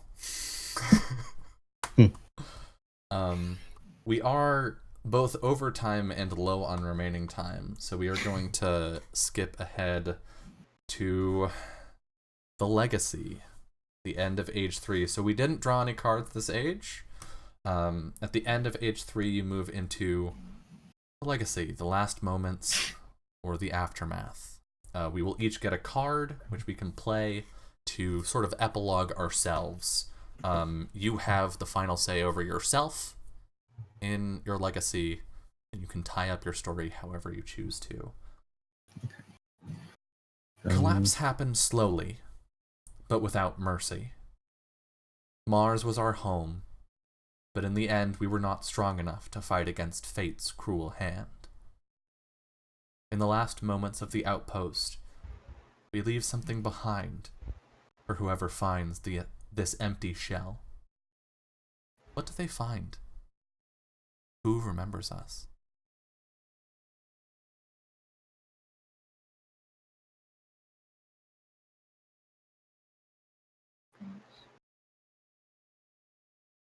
I think maybe we leave behind a monument in the place where the ship once was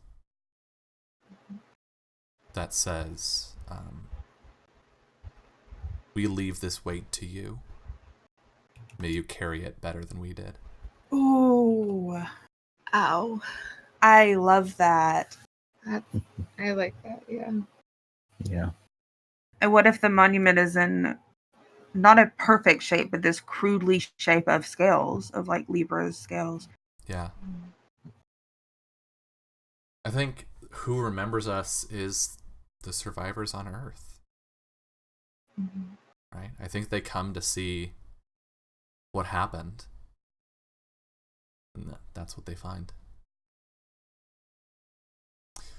But before that, we have legacy cards. So I think I'm supposed to deal us each 2. Let me check. I might be wrong. There are only 6 cards in it, so I'm assuming actually I just deal us 1. Right. After the game, have each player do the following. Based on one of the legacy cards prompt at the end of age 3, deal out 1 legacy card to each player. There we go. Okay. Deal. 1, 2, me and Wild, Julie and Katie, and deal.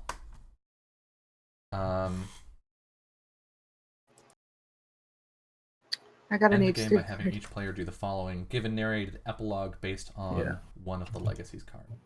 Are the Can you legacy drop us an cards H3 age card? 3 decks, or is it a separate deck? Because we got Nope, age 3 I cards. used the wrong deck. Oh. Hide. There are a lot of legacy. decks. Deal. 1. There are many decks. 2. And deal. There we go. Yeah. Legacy deck. Right, because there's multiple options in the card. That's what I'm remembering. Okay. Choose one option for your final narrated epilogue. It may be about your character or the isolation as a whole. End your story.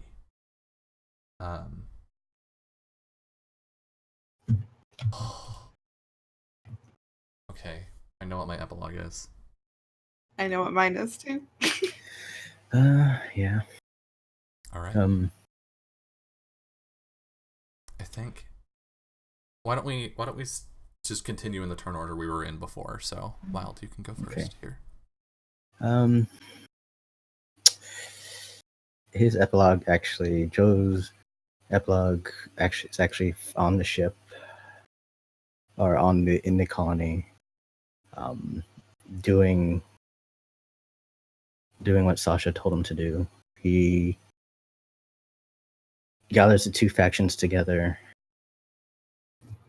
using whatever power he has as a safety coordinator. Just finds an excuse to get everyone together. Mm-hmm.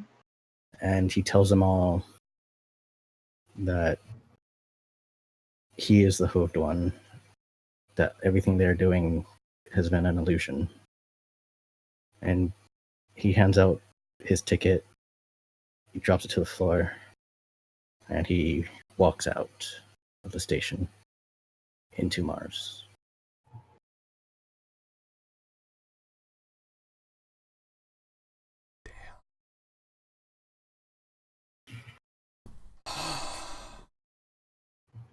Okay. Katie? So when they come to check on us and they find this monument, they find, everything left behind. Some of it's wreckage, some of it isn't, just, sort of decimated by time. As someone is going through everything that's wrecked, they find this sort of little cube and they start fiddling with it and it lights up. And there is this sort of holograph that appears above it that shows each of the people on the ship.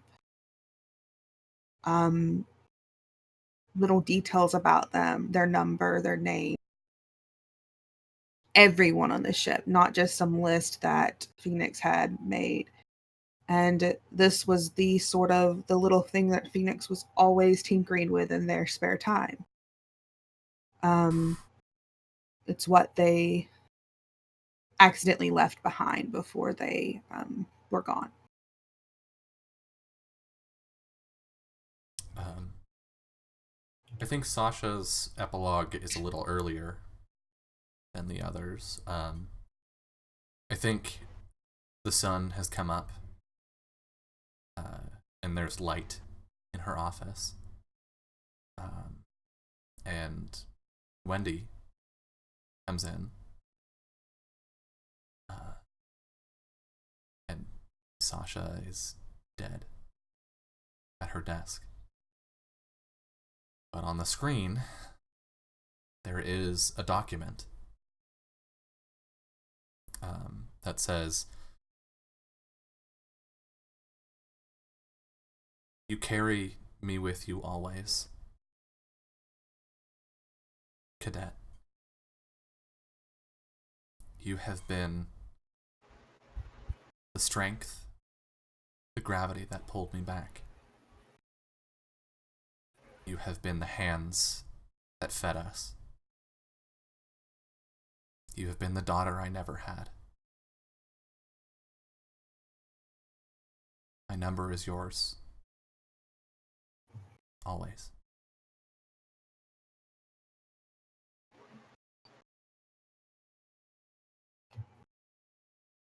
I see Wendy take those words in. And I think she just sits and motorcycle whizzes by. Sorry. And like she sits and she puts her head on Sasha's shoulder for a second. because she knows she's going to have to call for help after this.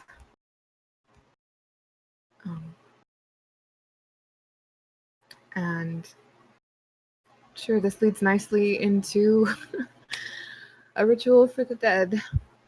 Oh, fuck. And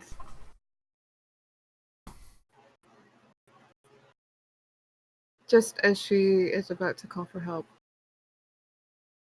she whispers, "I have your number."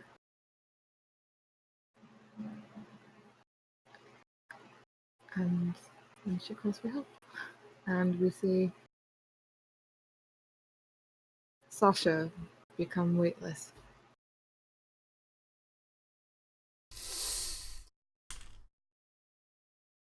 Okay. And that is dialect. Thank you all so much. Thank you. Katie, I'm sorry we ran so late. No, that is fine. It was worth it.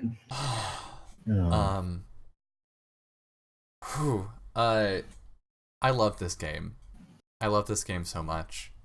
Every time I've played it, it's been amazing and heartbreaking, and I'm so glad that I got to play this with all of you. I loved this colony that we made, flawed and fractured as it was. So good. So thank you all. Before we go, let's do some outros. Let's go around and say who we are, where people can find us. Starting with Julie. Hello. I am Julie. I am at Soft Signal on Twitter and Twitch and Patreon. I do the Yelling About TTRPGs, and I am also an artist. So if you take a look at what I do and you like it, consider supporting. But yeah, this is wonderful, Dylan. Thank you so much. Got me right in the feels.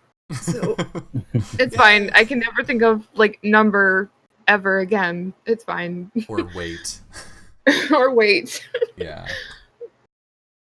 Yeah, I will say the phrase, we never used it, but the phrase "your words have weight" has so much more meaning for me right now. Yeah. Wild. Yeah, hi, I'm Wild Engineer, at Wild Engineer on Twitter. You can find me just around Twitch doing a bunch of games. I'm on Invisible Sun on Saturdays, also on Other Doc's channel, and some masks on Mondays with Welcome to the Party. Yeah, and some stuff will be coming up, and my God. Thank Katie. you. I really enjoyed this. I had never played Dialect before and had been itching to play, so this was a great first foray into it. I loved it a lot. I'm Katie. You can find me everywhere on the internet at KatieFace.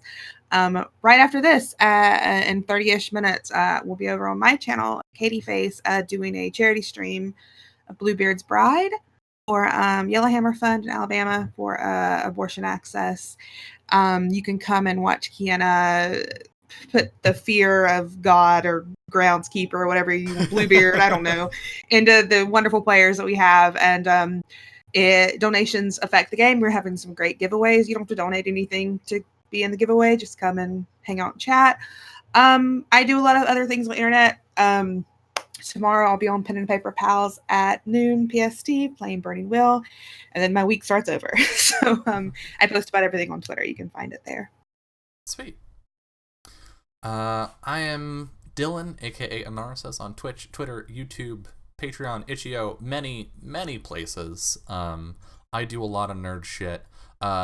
Hilariously, I made a big show last night on Jess's channel of being like, on Wednesday I'm gonna finish Finding Paradise. I'm gonna do it. And then I remembered that I'm actually gonna be on Katie's channel on Wednesday. For Summer of Spirits. Earlier in the day, though, you can still finish your game that night. Is it earlier in the day? I don't remember what time slot we're in. It's an early game, so you're good. Woo! Sweet. Not breaking any promises. Yeah. Yeah. You can see me tomorrow evening at 6 Pacific, right here, where I will be GMing the next episode of Ryoko Seo, aka Travel, our Ryutama game, here on Twitch, where we're going to have a real awkward first date. Hopefully not awkward, but knowing the characters involved, probably awkward, and it's going to be good. On Wednesday, you can find me over on Katie's channel for Summer of Spooks, where I will be running 44, the Game of Automatic Fear, which is a horror game where the players are attempting to avoid being replaced by automatons. And if they do become replaced by automatons, they join my team against the other players. So that means I'm playing and I'm going to be replaced first. I want to be. So that's going to be a good time. And then later in the evening, back here on my channel, probably around 5 Pacific, maybe later, keep an eye on Twitter. I will be playing more Finding Paradise. And that's the immediate future.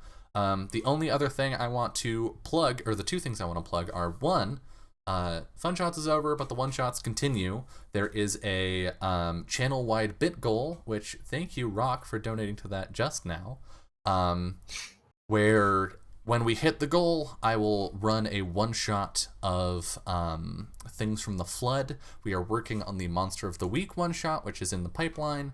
That is currently looking like it is going to be on the 24th in the afternoon.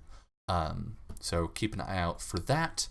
And then the other thing I want to plug is a thing that's good for you. I have a giveaway running on Twitter right now, which I will go and retweet, so it's at the top of my Twitter profile. But I am running a giveaway for the next roughly 2 weeks for my maps and token borders, all those RPG asset things that I make. If you want to make your virtual tabletop real pretty, go take a look at my Twitter. And all you have to do to enter the giveaway is be following me on Twitter and like the tweet. You don't even have to retweet. If you want to retweet and get it some more spread, go ahead. But the only things you need to do are, I'm going to say this a second time because people mess it up every month, like the tweet and make sure that you're following. That's it. And I will be selecting 7 winners from that because I pick 1 winner for every 100 followers I have at a given time. So, yeah. Thank you all so much for watching this, for hanging out, for all of the support tonight. Thank you to the 3 of you for coming and playing, and thanks just in general. This is our last session of Fun Shots for Season 2, so thank you to everyone who ran games and played in games across the entire season. This has been such fun. I got to try a bunch of games that I never would have considered beforehand and introduce new people to games that I really love, and that is so much of what is good about the RPG community. So thank you so much for joining us. But most importantly, 1, go to Katie's channel in about 30 minutes, but 2, have a wonderful rest of your evening. Goodbye.